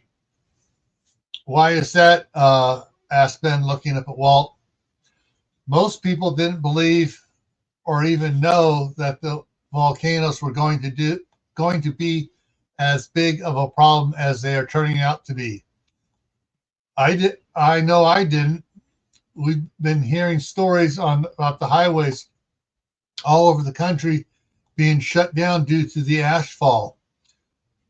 Cars and trucks stalling out because of the ash getting into their engines. Without trucks delivering food to the big cities, Walt let the thought hang in the air and shook his head slightly.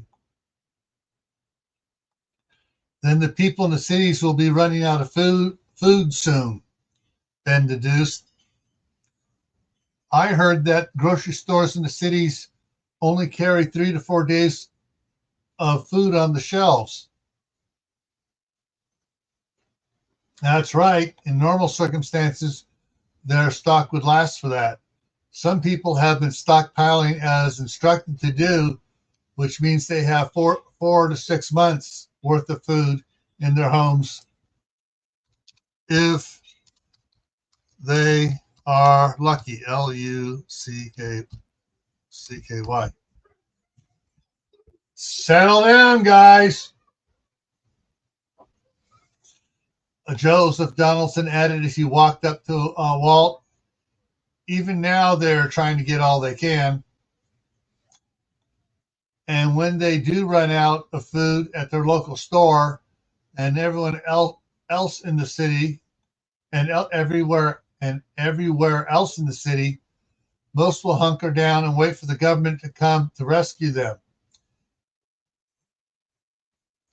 It will be the dead of winter or early spring when they run out of food, even if they ration what they have, Kathy added as she joined the group. Then they will realize that the government isn't coming. And once there's no more food in the cities, what do you think? What do you think it is that the starving people are going to do? Walt asked. They're going out. They're going to go out to the farms around the cities. The lady spoke again. But the farms won't have anything for them. They might be just getting the fields. Sorry. Hang on, I gotta go take care of a couple boys.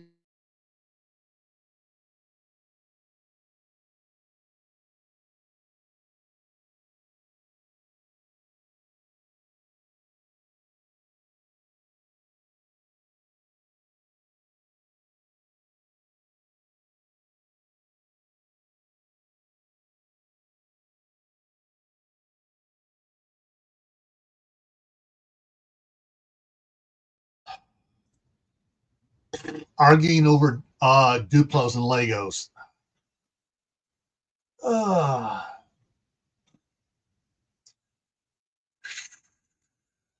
But the farm, they might be getting, they might be just getting the fields ready to plant when the hungry hordes arrive, Walt explained. And hungry people do stupid stuff, Sarah added as she walked up reloading the magazines for newly acquired auto pistols. Like eating the grain the farmers were going to plant, Walt said. Then there won't be any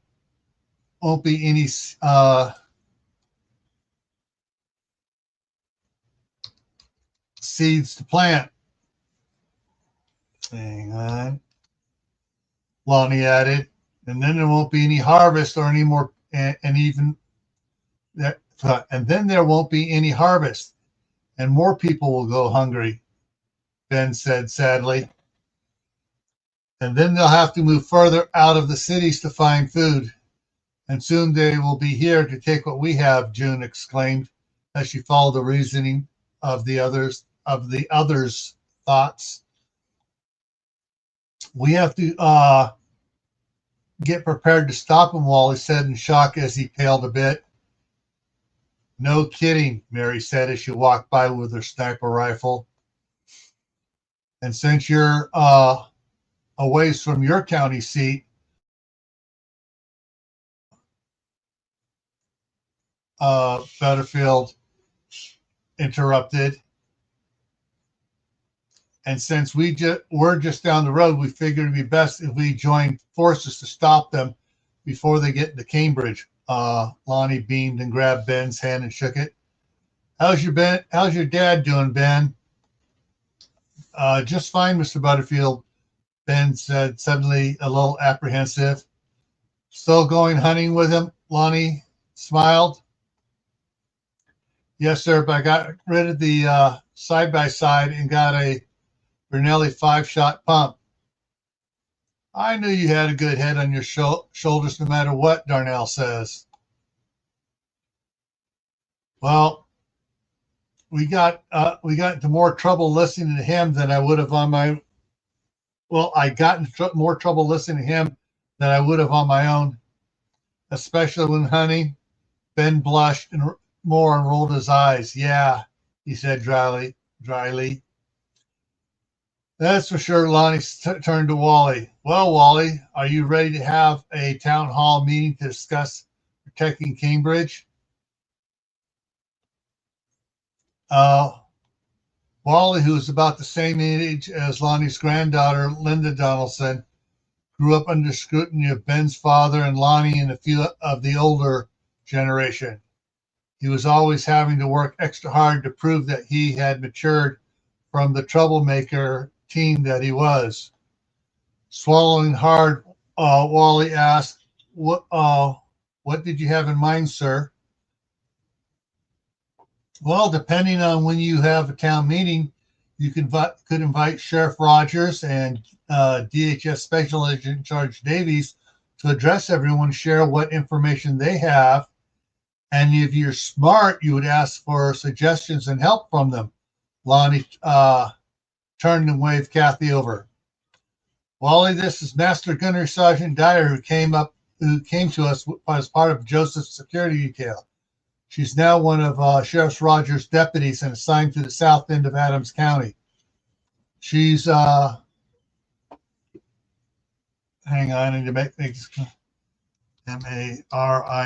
She's Marine 4th Forcon. Wally's lips quivered.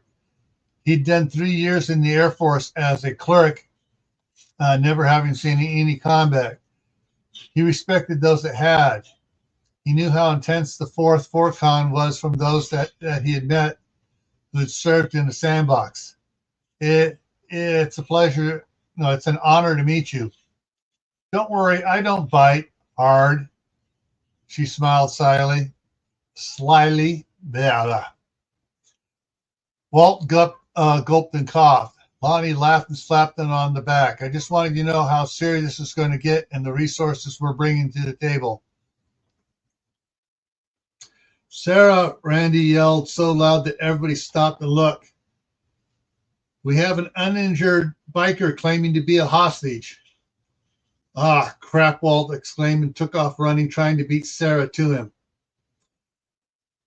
Lonnie and Kathy also took off hot on Walt's heel. Lonnie a bit slower. Walt barely beat Sarah to the biker and spun around to stand between them. Sarah, I want to interrogate him. So do I, she growled. So do I. Walt turned and the two of them approached the biker that Danny held in place with her knee buried in his chest while Randy had his big Bowie knife to his throat. We want to talk to Randy. Don't cut his throat yet, Sarah said, the anger heavy in her voice. Walt knelt down next to the biker and pulled the bullet-creased helmet and mask off. What the heck? Danny gasped as she slid off of him in surprise. How old are you, Walt asked. 15, the boy answered. And just why should we believe you're a hostage? I am and I am not, he said with a quivering voice. My uncle took me from my home while my parents were getting supplies. He said that they would not be able to protect me when the riots began. When was this? Over 2 weeks ago. Did you try to get away? No, I was too afraid. His eyes starting to moisten. I saw what they did to those that tried to run away. I just kept the mask on and pretended to belong like my uncle said to. Where's your uncle, Walt? Inquired as he glanced around at the dead biker. Body just behind Sarah. That's him. Sarah reached around and put a finger on the uncle's throat. Suddenly she squealed, shit, he's alive, as she fell backwards and she crab walked away from him. No way, Jerry said, and worked the lever action of a rifle and pointed at him. Don't, Walt barked. I want him alive to question him. Duct tape, Jerry yelled out. Two ventures came running from different directions, each with a roll of duct tape in their hands. All right, hang on. I gotta lay down the law to these guys out here.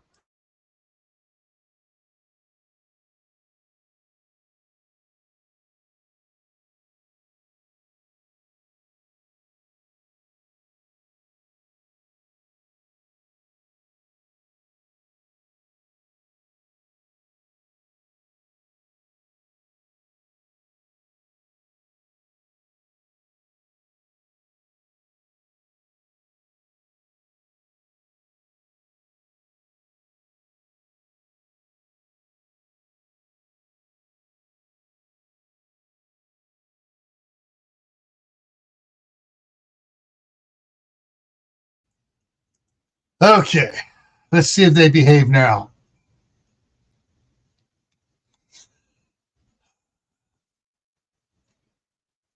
In a few seconds, the uncle had his hands and feet bound with duct tape, and the ventures were performing triage on him.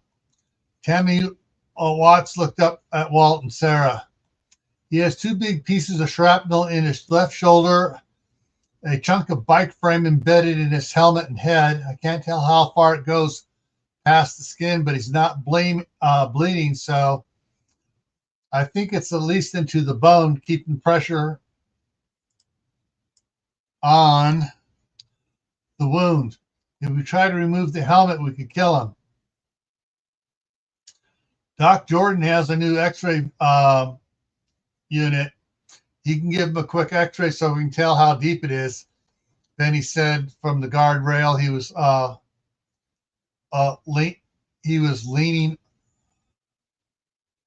where he was leaning on while sucking on a Slim Jim. But he's a veterinarian, Wally said. An x-ray is an x-ray, then he said, looking at Walt and rolling his eyes at Wally. I agree, Walt. said, get a couple planks here to make a litter to carry him on. Sarah turned to the hostage boy. What's your name? Brian Parks. And your uncle's name?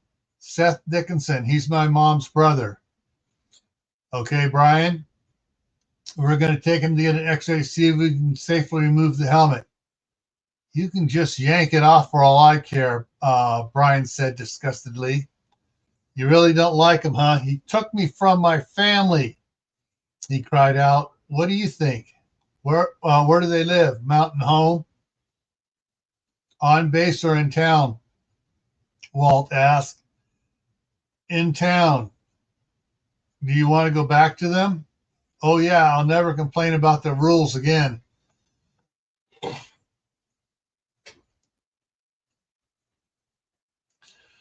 We'll see what we can do about that.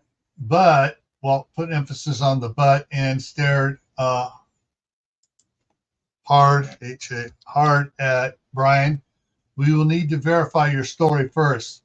I understand, Brian said solemnly and held up his hands for a venture holding duct tape. Suddenly, 6 fast shots rang out at the back by the bus and trucks. Sounds like William found somebody playing hide and seek. Danny keyed up her radio. What's happening? Bob Harris's voice came back. The Hawk found someone playing hide and seek in one of the buses. He introduced himself with his axe. Bob could be heard snorting before releasing the mic key. What was their response? Danny asked. He's reloading with number 1 shot as he's talking their ears off, Bob said, obviously trying to suppress his laughter. A second later, 6 more shots ran out. Then Bob came back on the radio. They gave up. Do you want to interrogate them? Randy asked as he pulled his Bowie knife back out. You and Danny do it, Walt said. All right. 30 minutes later, the roadblock. 30 minutes later, a roadblock made up of damaged and destroyed gang vehicles and several pieces of K-rail and some old telephone poles was in place a quarter of a mile further further south of where they had stopped the biker gang. 10 citizens of Cambridge were manning it, and 3 scouts were stationed even farther south along the highway. Seth Dickinson was taken to Doc Jordan's for an x-ray, and Deputy Chris Harden stayed to keep an eye on him and, when possible, bring him back to the sheriff's office. The rest of the gang's vehicles had been moved into town and hidden except for one bus that the holdouts were in. During questioning, they found out that the bus was their meth lab. So Randy had the 3 that surrendered get back on the bus as they didn't want anyone to get contaminated with the meth by touching them. Mary Donaldson, who'd walked up a few minutes before, hang on, I missed something. They didn't want anyone to get from the touching them. And William Hawks was going to shoot him, but was hesitating, killing unarmed bikers. Mary Donaldson, who walked up a few minutes before, dropped her rifle in line with them, and took out all 3 with 1 shot. It was a hard call, but Kathy, Chris, and Walt agreed with what they did, and Chris had the bus. The bus towed to the dump and burned. Mary told William to think about what these scumbags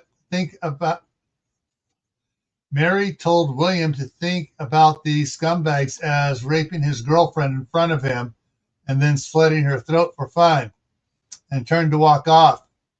William gave a shiver and said that he won't hesitate again because he wants a chance to have a girlfriend first. Mary's head snapped around. Really? As she kept walking. Where are you going to? William asked. To my nest to get my gear. You want to help? Mary smiled back at him. Sure. Benny and Lonnie had exchanged ham radio contact information. Zach Davies drooled over Benny's BC Custom Search and Rescue tactical vehicle, but Walt told him to leave Benny alone and gave Benny the sheriff's office ham radio contact frequency as well as the ranches and the venture cruise frequencies. Walt and Sarah and the Ventures loaded up on the Ranger and started to head back to the ranch. Chris Davies and his team were going to stay in Cambridge to keep an eye on things until Gordon could fully recharge his drone and fly one more long-range look down Highway 95 to make sure there were not more of the biker gang coming.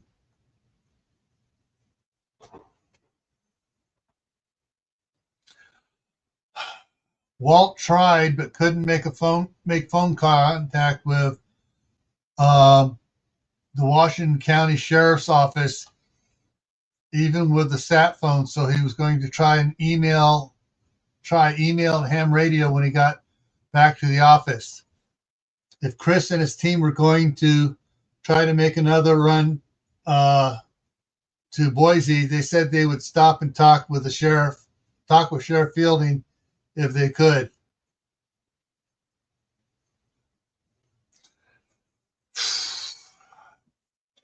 Mary Rogers had been able to get hold of one of the neighboring farmers who got fertilizer for his irrigation system in the 330-gallon IBC tote tanks, which was the type that Alex wanted to make the aquaponics fish farm.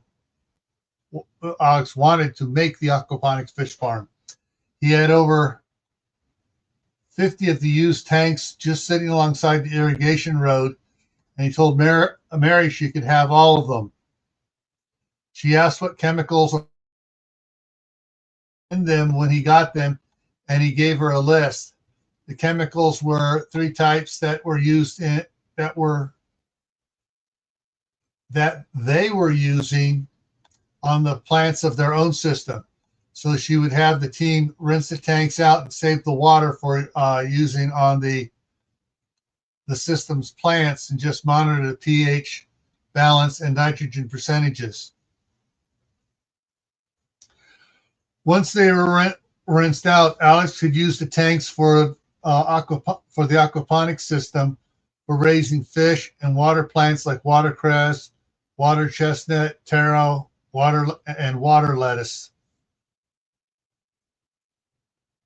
These they could grow year-round and give them fresh greens in the winter. Let me put Mary got Bobby Trickle to bring one of his now empty 40-foot trailers along with one of the towable forklifts to pick up the tanks. Even with the rain early this morning, she was worried about the ash dusts causing problems with the equipment's engines. She would have Daniel, the team's mechanic, clean out the air filter of the John Deere Gator she was driving, as well as the forklifts. Walt had snorkel kits with dust bowls added to the air intake on the Gators when he bought them. But still, just to be on the safe side, she would have Daniel check it out. The forklifts didn't have the extra protection of the snorkel kit.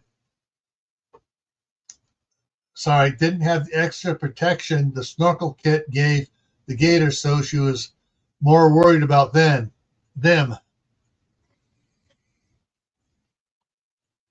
By 1:30, they were pulling back onto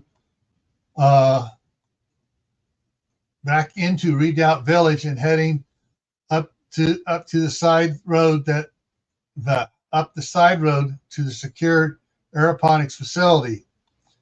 45 minutes later, Bobby's trailer was unloaded and he was talking to Daniel about running an air hose out to his rig so he could blow the air filter and blow out the air filter and cab.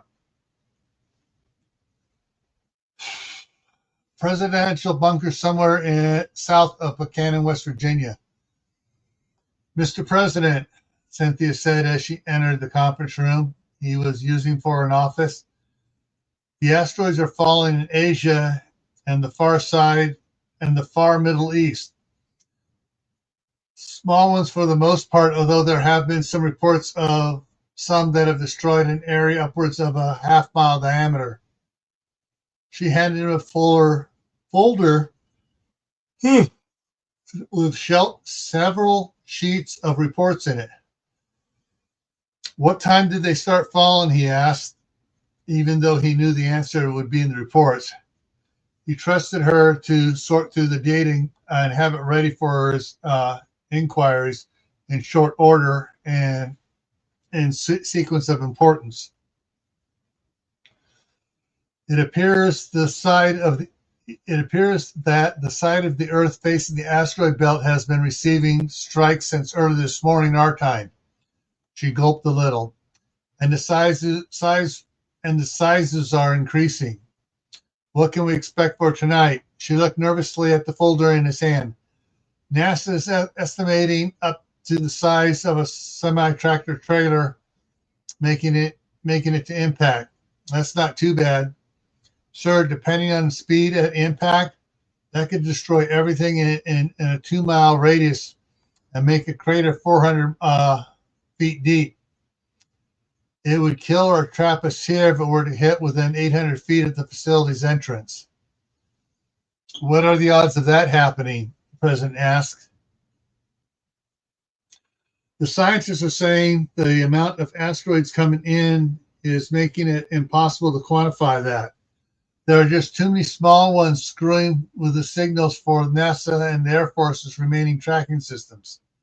Meaning, the small asteroids are bouncing around, changing positions, sending back changing and false echoes, obscuring the true signals of the larger ones. So they have no idea, he stated flatly, and took the hang on, did I just screw that up? Hang on here.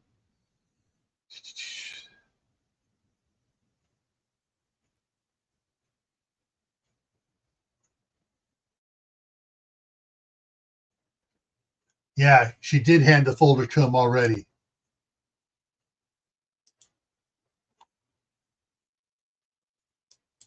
Yeah, I'm going to change just something else a little bit more. He looked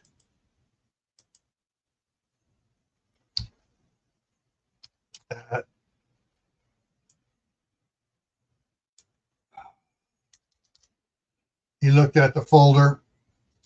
Only that there are a lot of them, mostly small, but there are a good number of large ones following the main asteroid. No one knows how many, how big, or if they're going to hit the Earth. He held up the folder. What else is in here? They believe the majority of the impacts will be below the 38th parallel, and most will occur within the next 76 hours. They estimate the total number below the 30th parallel will drop off by 8% for the number falling between the 30th and 35th parallels. That number should drop by 70% for the area between the 35th and 40th parallels, and the number by 60% between the 40th and 45th parallels. Then the numbers change after that. How so? Well, between the 45th and 50th parallels, it drops by 85%. And between the 55th and 60th, it drops by 98%. I guess I should have taken the Reagan to the North Pole. The president chuckled. Too cold and you know it. Your wife would have had you sleep, would have made you sleep on the flight deck. You got that right, he sighed. Has the president pro tem of the Senate started the move towards the other facility? On the way, sir. He should be there before sunset. All right.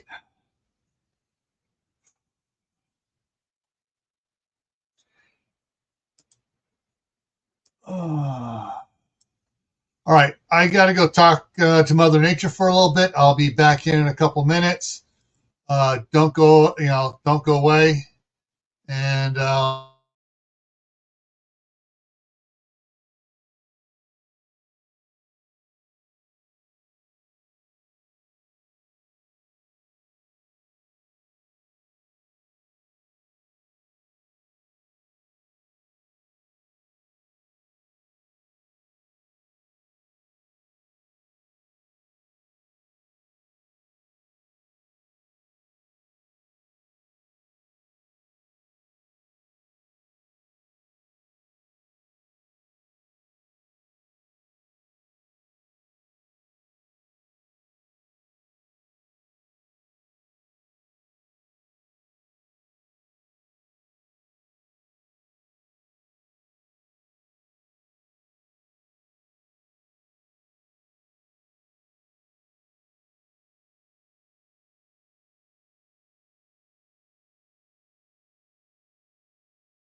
right.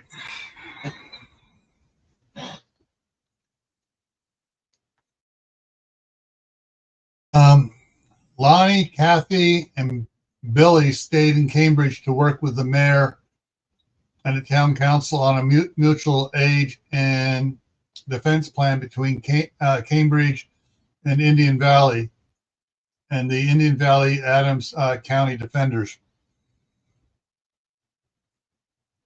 More and more of the people of Cambridge and North Washington were coming out as word spread about what happened and the setting up of a defense force.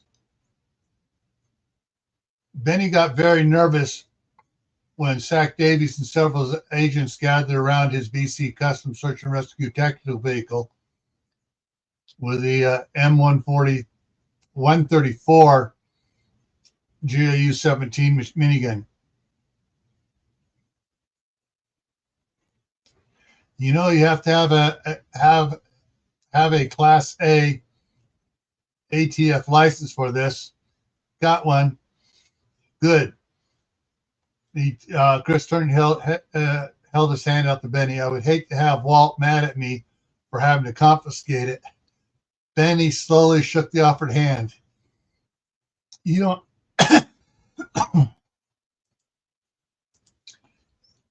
you don't trust me, okay, Ara, Chris said. You're a Homeland boy, should I?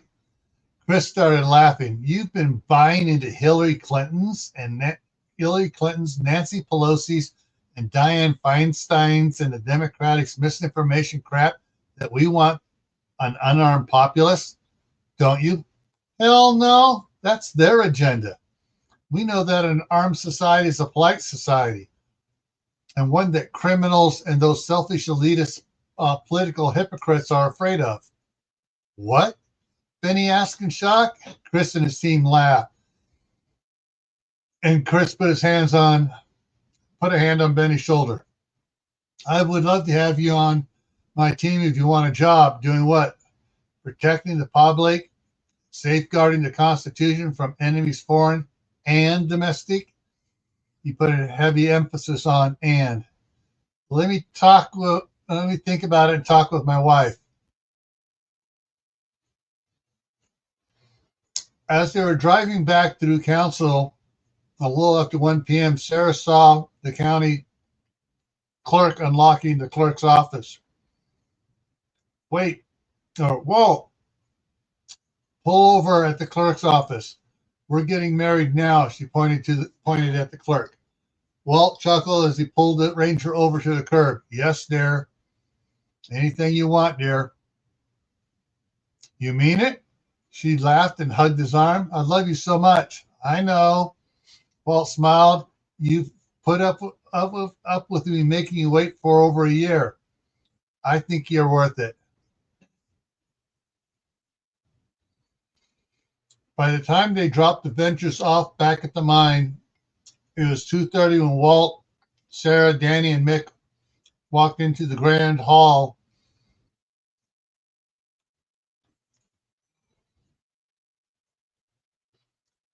I need to clarify something.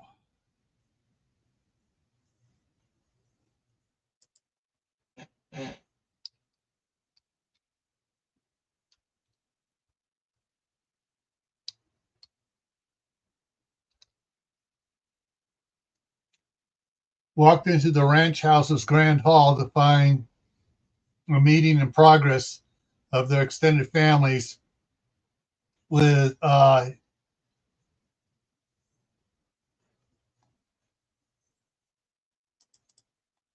with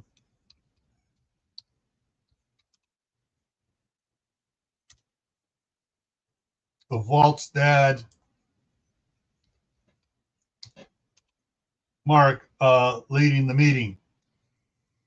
Walt, Mark called out when Walt and Sarah walked in. How'd it go with the folks at the south end of the county and the motorcycle gang?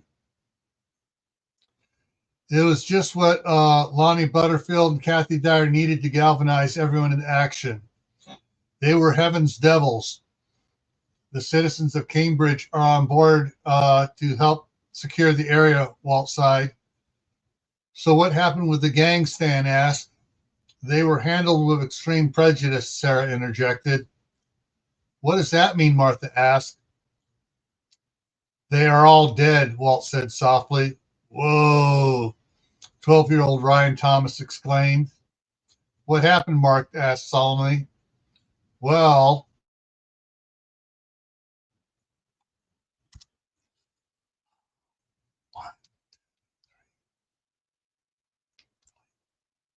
Walt started as he organized his thoughts.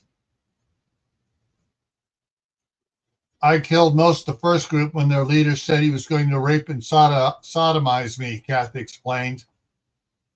Sodomize me. Kathy explained that Heaven's Devils are one of the most most vicious and vile motorcycle gangs around. And when the rest of the gang arrived at Cambridge, we killed those varmints too. That's over 200 rapists, murderers that we won't have to deal with later, Sarah said flatly. Most everyone gasped in shock. Mary and Carol both covered their mouths in horror and ran over to Sarah to comfort her. I'm fine. She held up her hand to stop them. True, I puked my guts out after I killed the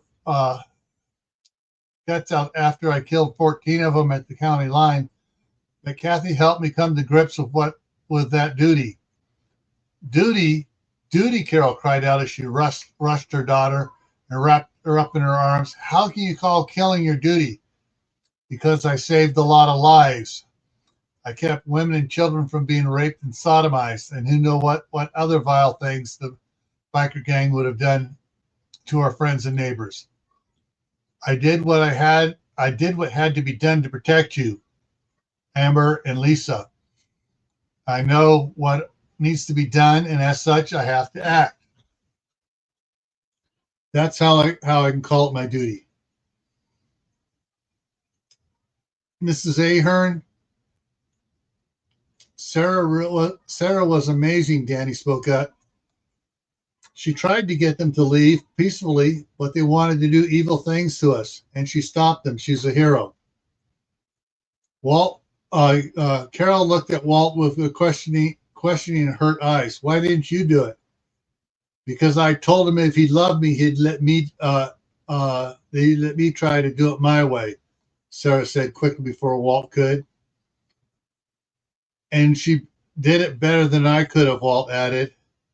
But our baby's a killer now, Earl spoke with tears in his eyes as he put his hands on Carol's shoulders. Mom, Dad, Mick said softly as he stepped up to his parents.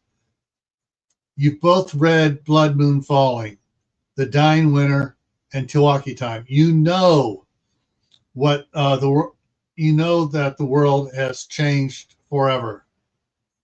We, he pointed to the teenagers in the Grand Hall, are going to have to step up and be the stronger generation.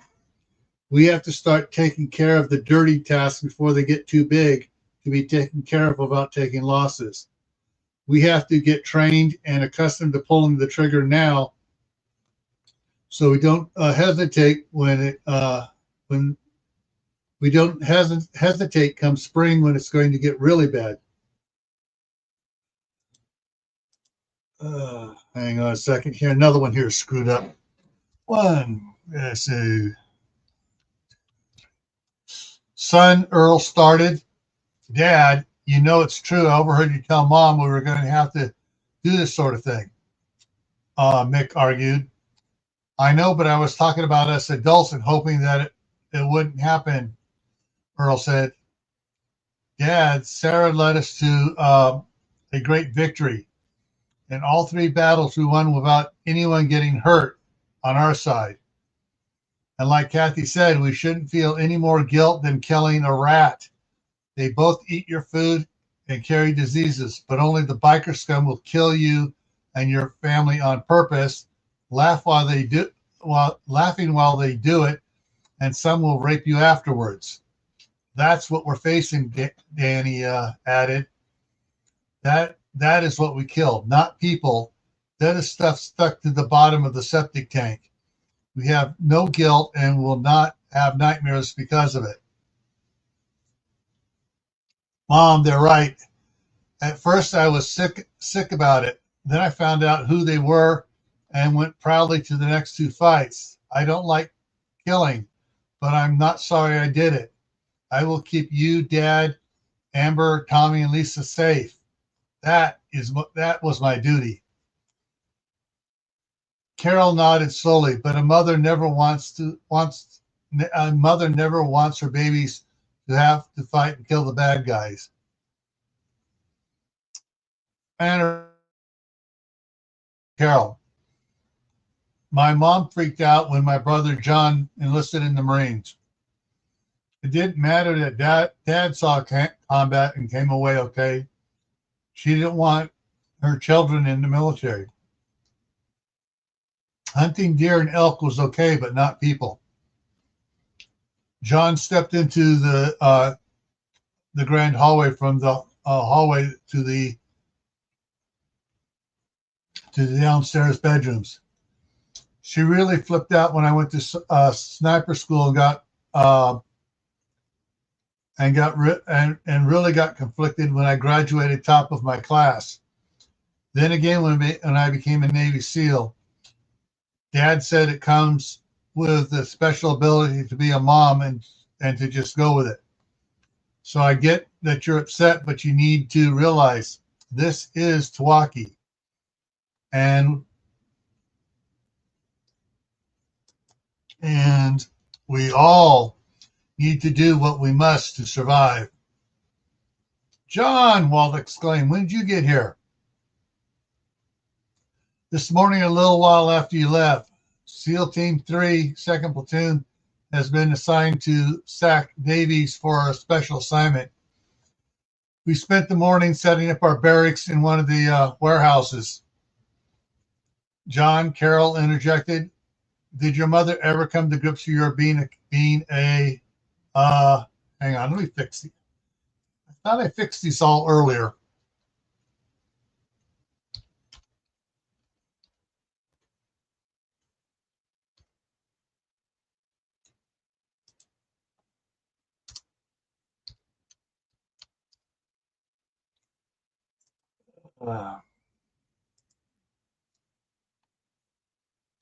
A killer, John chuckled. We're all killers. You're a killer, Mrs. Ahern. We kill flies that get in our house. We kill animals for food. We kill pests in the garden that are eating our food. I just also happen to kill bad guys that are trying to kill us. He smiled. That's what she finally realized, that I do it to protect her, and not because I like it. In fact, I hate having to do it, but it has to be done. Thomas stepped forward. Carol, I'm the grump of the group, if you haven't noticed yet. Everyone chuckled.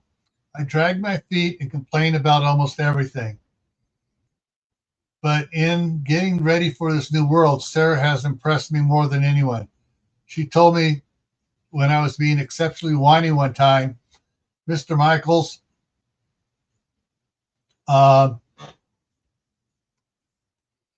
Walt loves you and cares for you. I'm going to marry him, and that will make you my grandfather-in-law.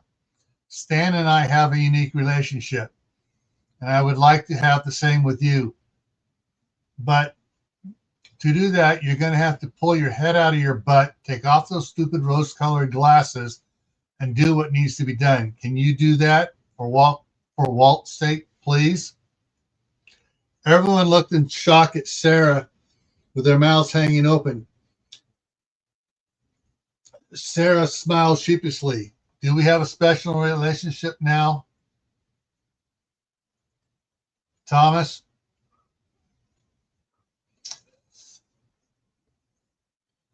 Laughing, Thomas answered, yes, we do, and I like it. He walked over and put his hands on Sarah's shoulders. Thank you for doing what's needed to protect Rebecca and Mary. And he stepped back and added, so when are you two going to get married? Oh, Thomas, hush up, Rebecca shushed him, flipping her hand like she was swatting him from the other side of the room. Sarah smiled and wrapped her arm around Walt. Well, dang it. 1, 2, 3. On the way back from Cambridge, Walt and I stopped at the county clerk's office and got married. And she held up the ring that was on her finger.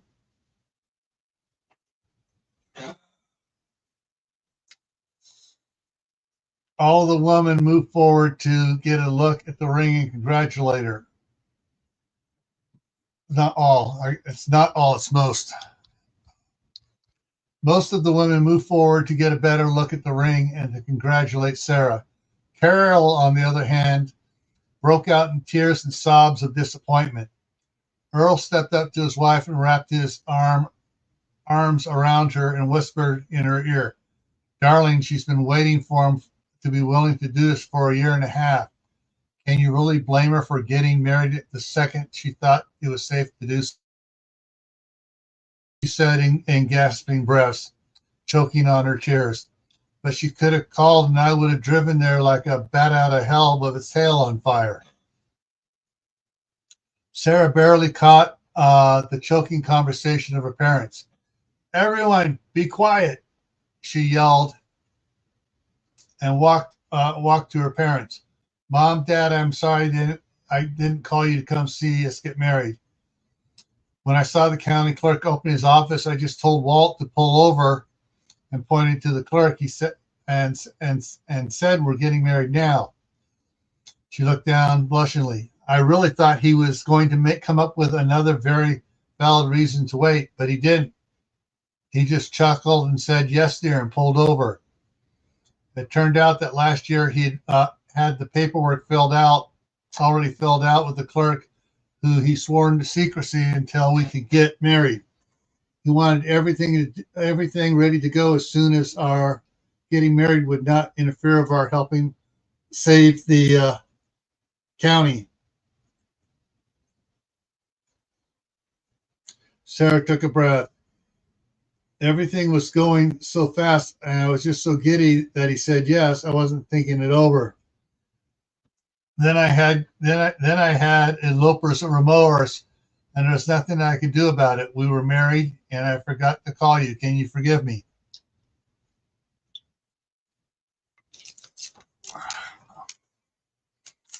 Got to clean my glasses here, guys.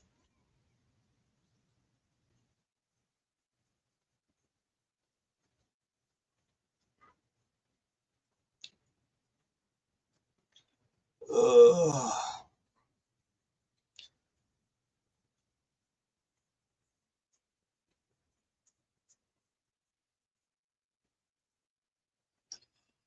Oh, do.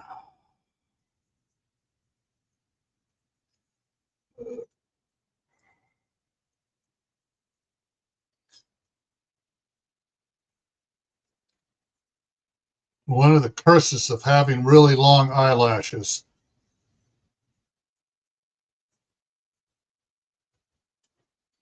There we go, much better.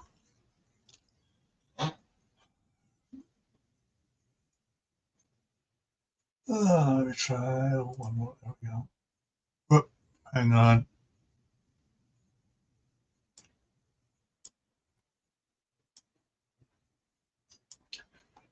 Oh, can you forgive me? Before Carol could respond, they heard Stan and Thomas say at the same time, "Hard times, hard choices." Geez, guys, have a heart, Sarah groaned. I wish I'd never said that to those two. Huh? Walt said with a confused look on his face. They're always muttering it to me under their breath, Sarah exclaimed. Walt looked over at his grandfathers, who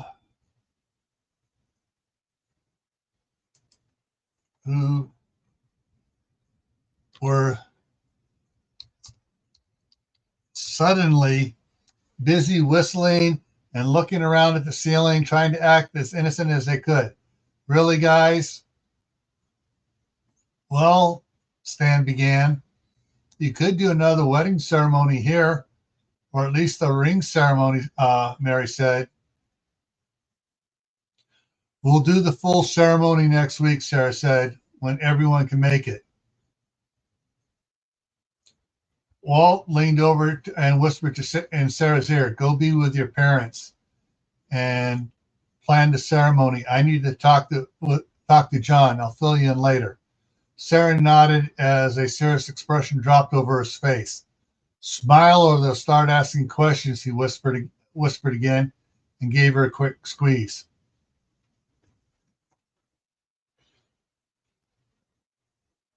Hang on. Sarah gave Walt a quick kiss and stepped over to her mom.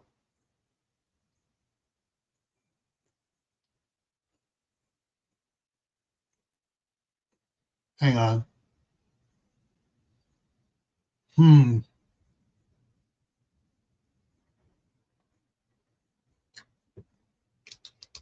on, let me put that back in here. Quick kiss, and then stepped over to her mom. Walt slipped off to the side and nodded to John to follow. When they were in Walt's office, he asked, "What's up? You have that dire look on your face."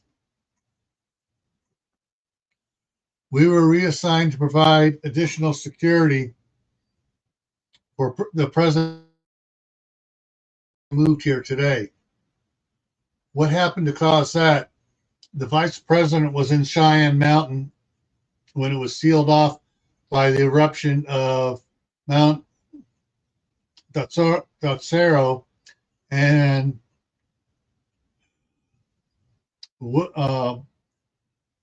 we this is not pronounced the way it's spelled. I was looking up how to pronounce it, and it's really weird. Wirfeno Butte volcanoes nearby. The damage to the doors was from the earth shifting, trapping everyone inside, which normally wouldn't be too big of a problem as the facility is stocked with food and water for 6 months or so, depending on the number of people there at the time. We could have fixed the doors. However, the ash fall from the eruption had kept the rescue team at bay. A response team was finally able to get close enough to pick up an automated radio message stating that the ventilation system was not working because it was plugged with ash and there was uncontrollable fires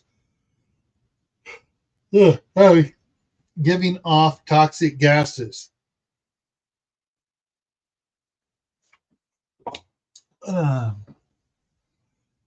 Hang on, there's something here I gotta look up because I realized something on this I did before and I never fixed it, and now I gotta fix it here. So give me a second.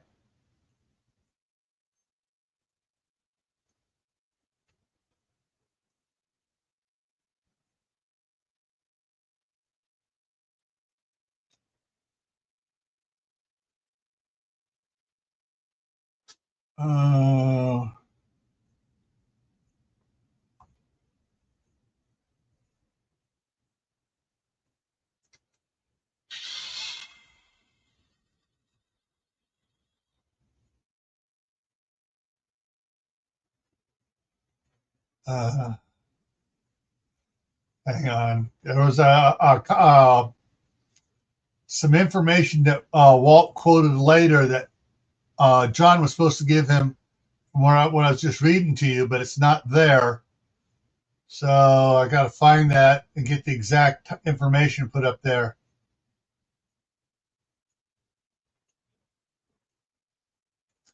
Okay,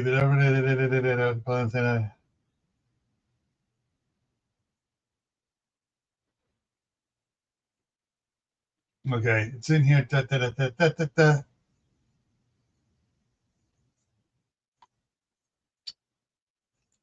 There it is. Okay, it was just several hours after the timestamp. Okay, so Control C. I need to go back up here to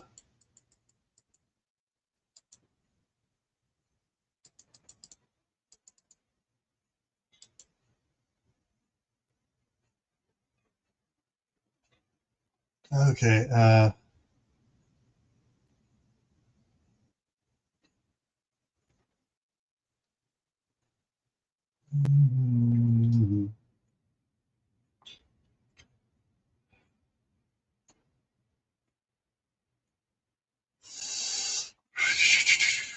Okay, here we go. I got to fit it in here.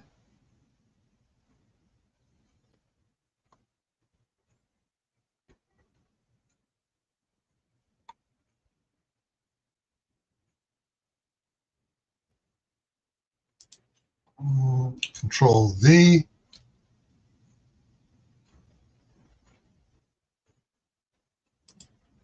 There we go. All right. The ventilation system was not working as it was plugged with ash and uncontrollable fires giving off toxic gas to the side. That was several hours after the timestamp on the message. Everybody inside is presumed dead due to suffocation. Crap. Yeah, John shook his head slightly. Anyways, they are moving the president pro tem of the Senate to another facility away from the POTUS, just in case something happens to the POTUS's facility. I can see that, but why here? Not sure. The Secretary of Homeland Security issued the request, and General Hale and Admiral Adams agreed to the deployment of SEAL Team 6, 2nd Platoon ahead of the move, and members of the 4th Recon to fly in with them. That's all we know.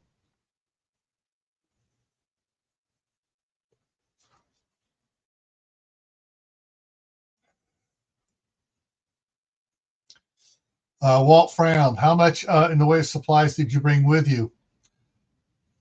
1 week's MREs, but there's supposed to be a cargo container for each unit arriving with the President Pro Tem of the Senate this evening before sunset. The helos will stay the night and then leave at first light to get a second set of containers. That should give each unit a year's supply of food. Later tomorrow, the helos will bring another containment for each unit with our full gear supply, and then a final one with additional weapons and ammo. Sounds like they're planning for you to be here a while. Maybe, but I got a feeling that as soon as things settle down, we'll be escorting the President Pro Tem of the Senate to another facility where the new government seat will be. Have you met Sack Davies yet? Walt asked. No, Commander Jackson is waiting to talk to him when he gets back from Cambridge. How soon do you need to get back? Pretty soon. I was sent out here to ask if the President Pro Tem of the Senate could stay here for a day or two while we get accommodations set up for him in town. Walt hesitated. 2 nights only. I don't think he'll like my requirements for staying here, but I don't think his staying in town is a good idea either. What about at the mine? We could set up out there. It's full. The venture crew and their families are set up in there, and Bear Cave has several families of the tribe staying there. Walt scrunched his lips as he thought, however, I might know a place. I have to talk to the owners first, but no promises.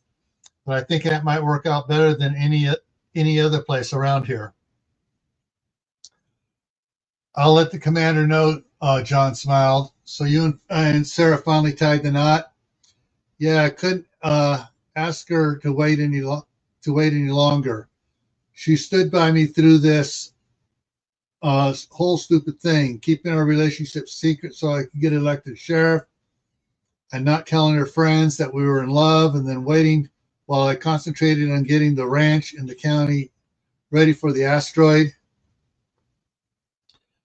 I know that Anna regrets not marrying Dan, John sighed. Maybe I need to find someone to settle down with.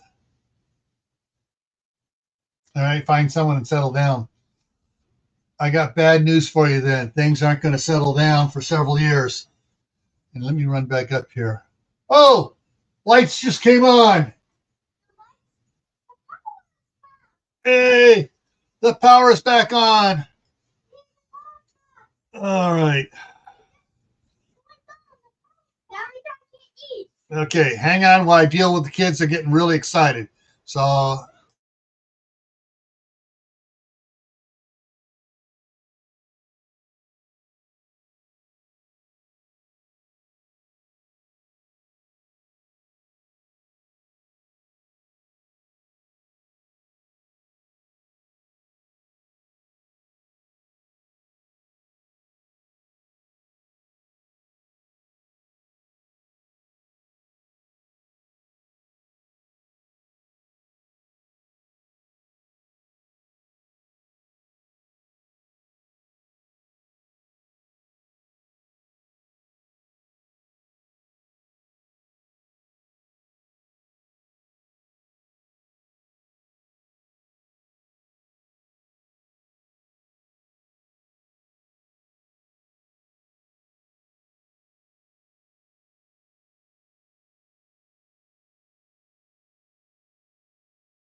All right, so they're really excited and yelling in there and trying to keep them quiet, but oh, the furnace just kicked on.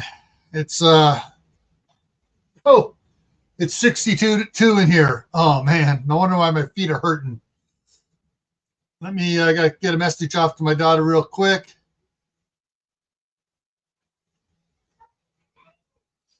Power is on.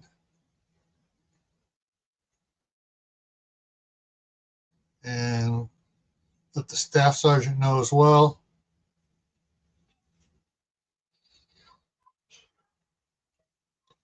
Power just came.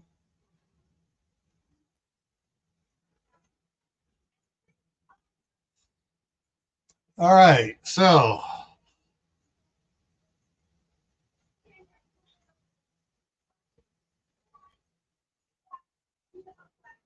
there we go. All righty. Hang on here. Make sure that there is open. There we go. Ah, now I got hot air coming up on my feet. Yes.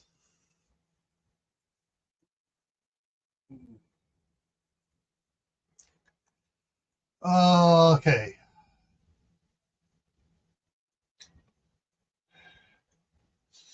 Yeah. Yep, there's the message.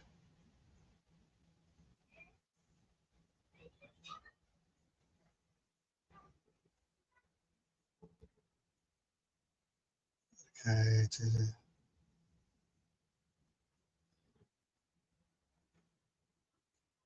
Okay. All right.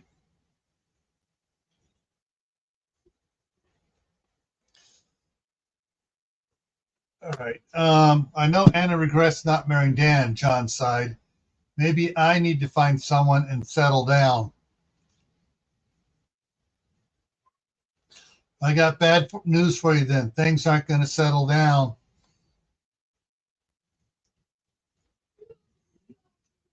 Uh, for you for several years. You're probably right, John chuckled nervously. I better get down to town, get back to town and help the team get ready to bring him out here tonight. Not tonight. Not tonight. As soon as he lands, there's going to be meteors falling tonight as the sun goes down. You need to be here well before dark. Let me have the emphasis put on that. How do you?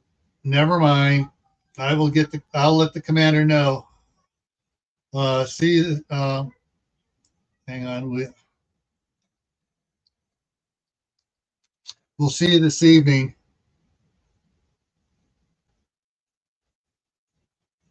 John held out his hand. Tell Anna I had to get back sooner than I thought, and I will see her tonight. I will. John turned and headed towards the door, and Walt followed him out of the office. John made the turn to go out the mudroom door while Walt went to the grand hall. Walt stopped at the doorway to the grand hall and looked out at his family and now extended family. His one regret was that Uncle Dan was able to see how his secret preparations had come to I'm screwing up pronouncing it, fruition. Still, he felt a sense of accomplishment at all he had been able to do. Although he worried over the news that John had given him, his gaze settled on Sarah and saw that she was staring back at him with a quizzical and worried expression on her face. She quickly excused herself from those around her and hurried to him. What's wrong? Got a capitalized she. What's wrong? She asked quietly. What makes you think there's something wrong? Walt Rogers, don't keep secrets from me. What's wrong? I wasn't keeping anything from you. I was just wondering how you knew.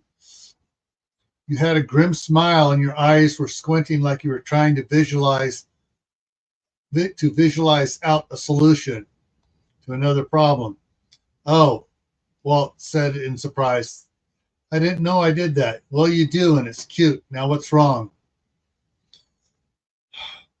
Walt took a big breath, exhaled, and began. We aren't going to have much of a honeymoon tonight. Much of a honeymoon night tonight. We all need to be in the safe room tonight because of the androids coming down. Yes. I don't want anyone topside for the next several nights until the meteor shower passes. And John is here on a detail to protect the President Pro Tem of the Senate. Cheyenne Mountain was heavily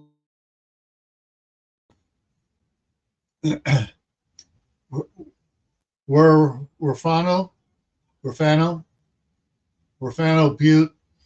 There was toxic fires inside, and everyone, including the VP, are presumed dead. Oh no, Sarah gasped and quickly looked around to make sure no one heard her. The president wants the President Pro Tem of the Senate away from him just in case. They're bringing him to council today.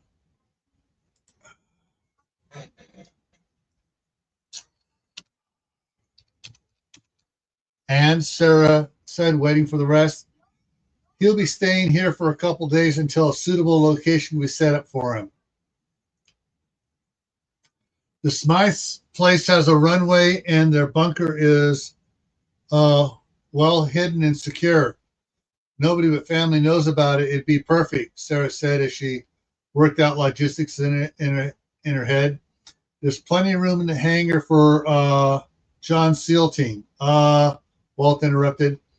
There's also the Marine Forcon that is accompanying him. Sarah's eyes widened. That's Kathy's old unit. Walt blinked in surprise. He'd forgotten that. Yet Sarah remembered it right off the bat. How do you do that? Do what? Remember stuff like that so quick. Hang on a second. There we go. There. I had to take the vent off to get the air to flow up quicker in here.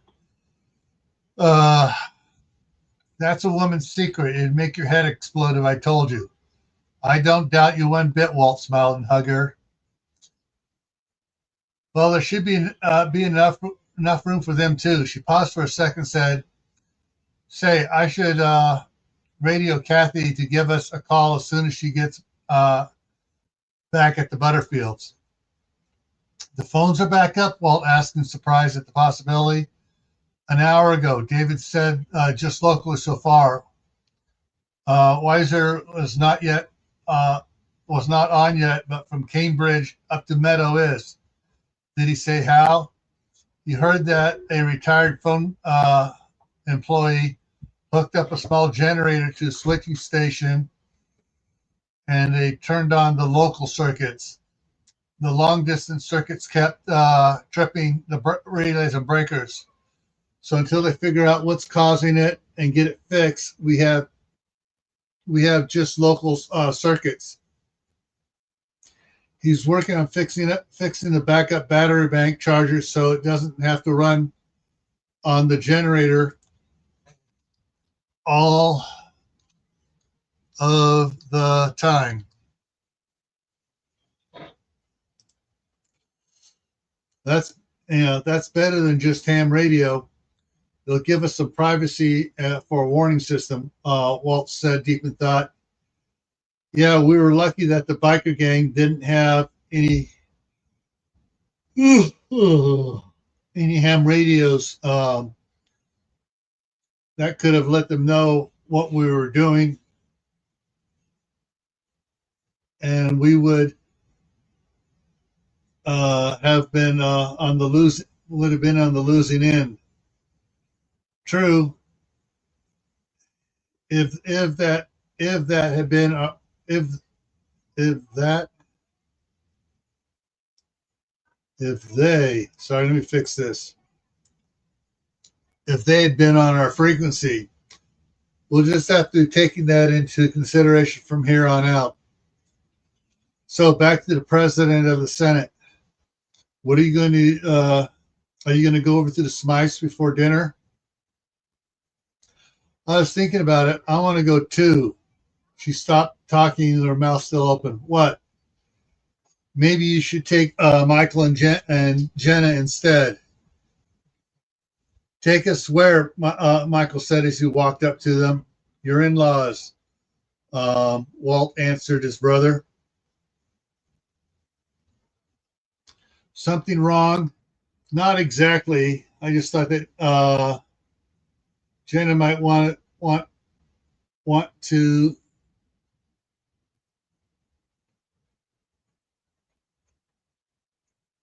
Oh, this is I just messed up. I'm straight out.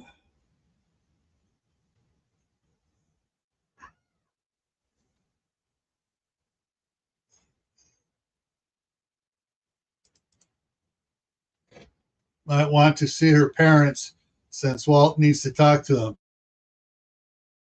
Michael smiled. They're coming here for dinner. Great, that saves me a trip. Walt looked at his watch.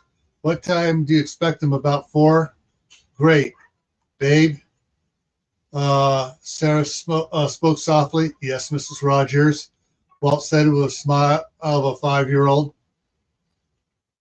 Maybe Sarah blushed and smiled. Maybe we better let everyone here know what's going on with John. Walt nodded. I was going to wait till everybody's here. I know, but we need to keep everybody up to date as soon as we know something. Besides, your family may come up with some alternative ideas for the POTS. POTS, President of the Senate. I don't think he would like that acronym. He's against legalizing pot. Well, then, he needs to cultivate his sense of humor. She snickered. Cultivate. Pot, get it? Walt groaned. There was nothing about putting up with bad puns in our vowels. For better or worse, Sarah said as she stepped in front of Walt with her arms folded across her chest. For better or worse, Walt repeated and wrapped his arms around her and kissed her neck. That's more like it. That's more like it. That's more like it. She kissed his neck and then backed away with a jerk, smart. And then back.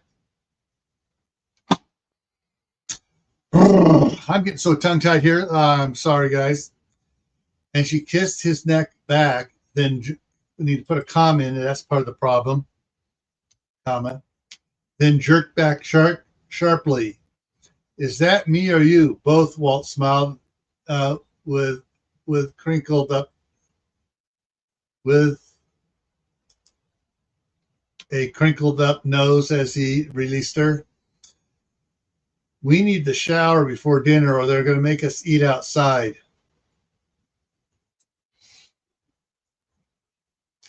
Walt looked around the grand hall. Where are Mick and Danny? Sarah looked too. I don't know. Then she called out, hey, where are Mick and Danny? They went to shower, Earl said. Yeah, they smelled like like sweaty bikers and a camp toilet, Stan said. And you guys didn't have the courtesy to let us know that we smelled too? Sarah complained with a pout on her face. Anyone that can handle a gun like you, Thomas said, heck no. I'm not saying a word. Everyone laughed and Sarah smiled in spite of it. Well, Walt and I need to shower before dinner. Please do, Ryan quipped. Watch it or I'll come over there and watch it or I'll let her come over. I'll let her come. Watch it or I'll let her come hug you. Diana chided him. Ryan slunk down into the couch trying to hide himself. Hang on. I hear some doors banging out.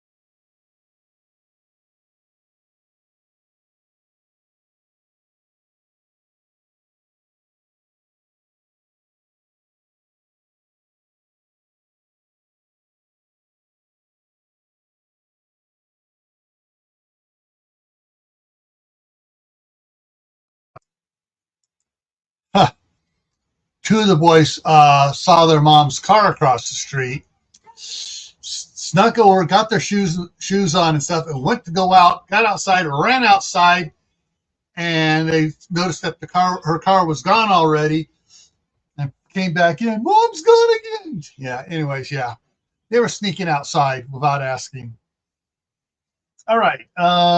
So let's get back here. Anyways, before we do, we have some information to pass on to you. To think about while we're freshening up, Walt said. So could everyone please come over by the fireplace? Walt and Sarah stood in Walt's favorite spot next to the opening in the stone fireplace and leaned against it. Once everyone had joined him on that side of the fireplace, Walt spoke. I had a conversation here. Walt breathed in and out deeply through his nose. Let me start with this. The vice president was stationed in Cheyenne Mountain for this event. When Mount DeSoro and we're for now Butte volcanoes erupted nearby. The facility was sealed off. Damage to the doors from the earth shifting trapped everyone inside, which normally wouldn't have been a problem, as the facility is stocked with food and water for at least 6 months, depending on the people there. The amount of ash fall from the eruption has kept rescue teams from getting close to the facility. A response team finally got close enough to pick up an automated radio message that stated the ventilation system is plugged with ash and not working. Also, there are uncontrolled fires giving off toxic gases. That was several hours after the timestamp on the message. Everyone inside is believed is presumed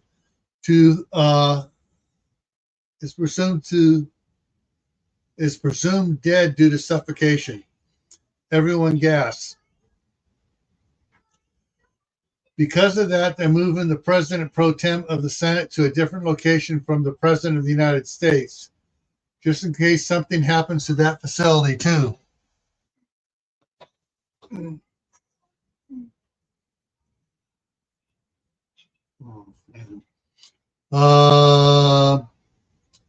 More rumors of dismay.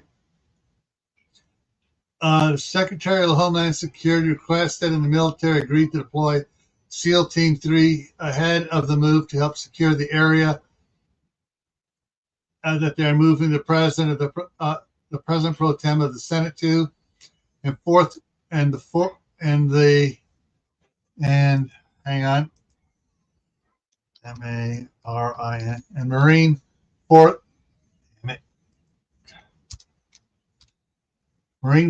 Forcon and Marine Fourth Forcon is to fly in with him. That location is council. As far as I know, lead time notice was very short. Walt took a breath and breathed out, and Mark asked, how short? It was decided today. When is he coming? Today. What else?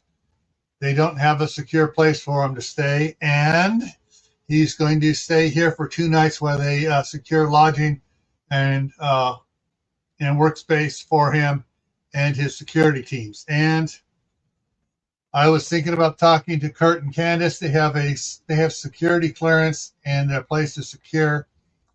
If anybody has any better ideas, please please tell me after Sarah and I wash the dead biker stink off. Ew, Lisa Ahern and Wendy Thomas squealed in unison. Lisa, could you go get me a couple clean sets of clothes? Sarah asked. Okay, but I'm not taking your dirty ones back, Lisa said defiantly as she eyed Sarah suspiciously. You don't have to. I'll wash them here, Sarah laughed. Can you please make those working clothes?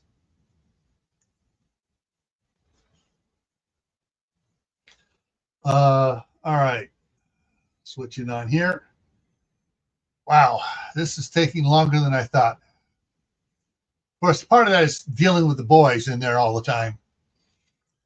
Jason Red Hawk sat at the front of Bear Cave and listened to the ham radio. Listening to the ham radio, the sheriff's department radio, a CB radio scanner, and FRS GMRS radio scanner. He had a camp chair and a folding Coleman camp table set up with the radios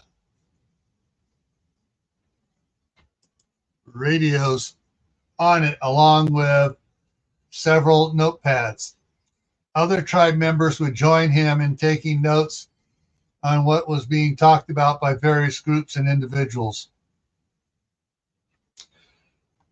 Jason's father, Jeremiah Red Hawk, was writing the notes for the ham radio, and Marcus Trueblood was taking notes for the CB.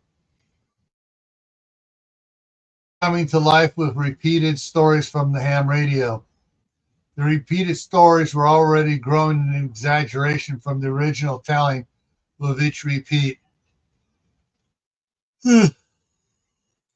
Most notably were tales of Sarah's bravado and skill with guns, and her killing over 100 outlaw bikers. Okay, the furnace came on. It's blowing hot air up at me, and it's really getting my eyes drying out quick. It's nice for warming my feet, but it's drying my eyes out. The repeated stories were all Bravo skills. Yeah, killing in 33 battles. Dawn Red Hawk was reading the notes when she spoke up for the first time with concern for Sarah's safeties. These stories could put a target on her back. Is that concern I hear for in your voice, beloved daughter? Jeremiah asked lovingly of his daughter. Father, you haven't called me that for years. That is my mistake. You are my beloved daughter. I need you to know that you are loved here. Thank you, Father, but I will wait a year before I will be courted. She smiled slightly at Marcus, who nodded back once. Marcus was one of the young men of the tribe who had asked her out, but was gently refused. Marcus told her when she declined his offer that he respected her love for Walt and that he would wait for her to make herself available. She was shocked by his open humbleness. She knew that he was once a schoolboy buddy with Walt. Jeremiah noticed the exchange. I'm glad for your decision.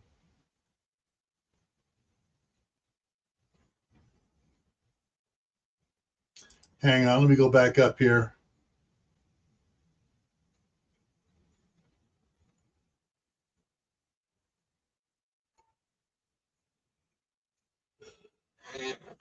The exchanged nods, N-O-D-S, exchanged nods.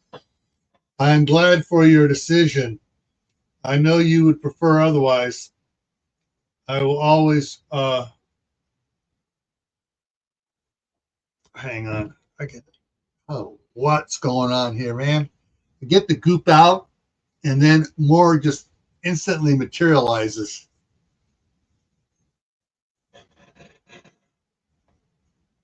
Jeremiah knows that. I'm glad for your decision. I know that you would prefer otherwise. I will always love and respect you. Dawn wrapped her arms around her father. I love you too. Then she looked at Marcus. You're number three choice on my list. Marcus muttered dejectedly. Who's number 2? Walt, she said, and started to walk away. Hang on, what's going on here?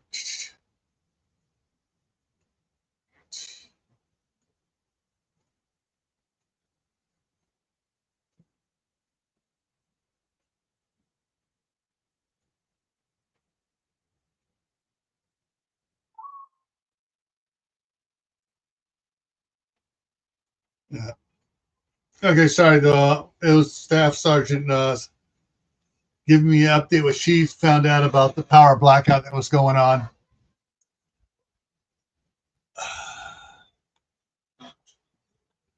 Dawn wrapped her arms around her father. Uh, Marcus muttered dejectedly, "Who's number two?" "Walt," she said as she started walking away. "Wait," Jason shouted. "If Walt's number two, who's number one?" "Tom Selleck." Jeremiah roared with laughter. "He was number one on your mother's list, too." Marcus thought about the exchange for a few seconds, then smiled. He was really only second to Walt.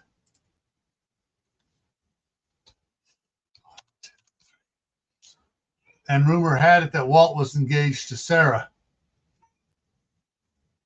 Chris Davies leaned on his elbows on his desk, rubbing his temples, trying to make sense of what was going on. All across the nation, gangs were either rising up in their cities and trying to take control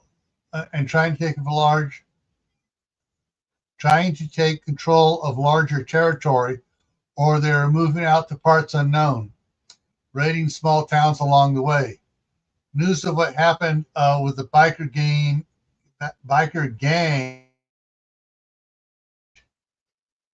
made its way out via ham radio, and the exploits of the citizens, with the help of the local sheriff and some help from a DHS team, was now the hot topic of the airway. Fortunately, the Cambridge radio operators were making sure that the threats of the bikers towards women were highlighted as the cause for shooting them. Other towns were now doing the same. The results were mixed, but the fact was the number of gang members was being whittled down. Unfortunately, Chris knew that would turn around come spring, when the gangs would start recruiting new members, and there'd be plenty that would join just to get food. All right. Another problem was that the president pro tem of the Senate was due to arrive in a couple hours. The commander of SEAL Team 3 informed Chris that, per the Secretary of DHS, he had sent Lieutenant Commander John Regan out to talk with Walt about the president pro tem of the Senate staying there for several days until they could come up with a suitable, secure site for him. Chris was looking at his watch, trying to figure out, and figured that the lieutenant commander had already talked to Walt. Now he would call his friend to see what magic Walt would pull out of the air. Okay. So we're over 3 hours, which is about where I want to try to cut it off anyway each time. Let's see. So we're at page 41, and this is at 58. So I got 18 pages to go. Yeah, I'm going to hang on here. I'm going to go ahead and wrap it up here now. Let me get back to 41 here.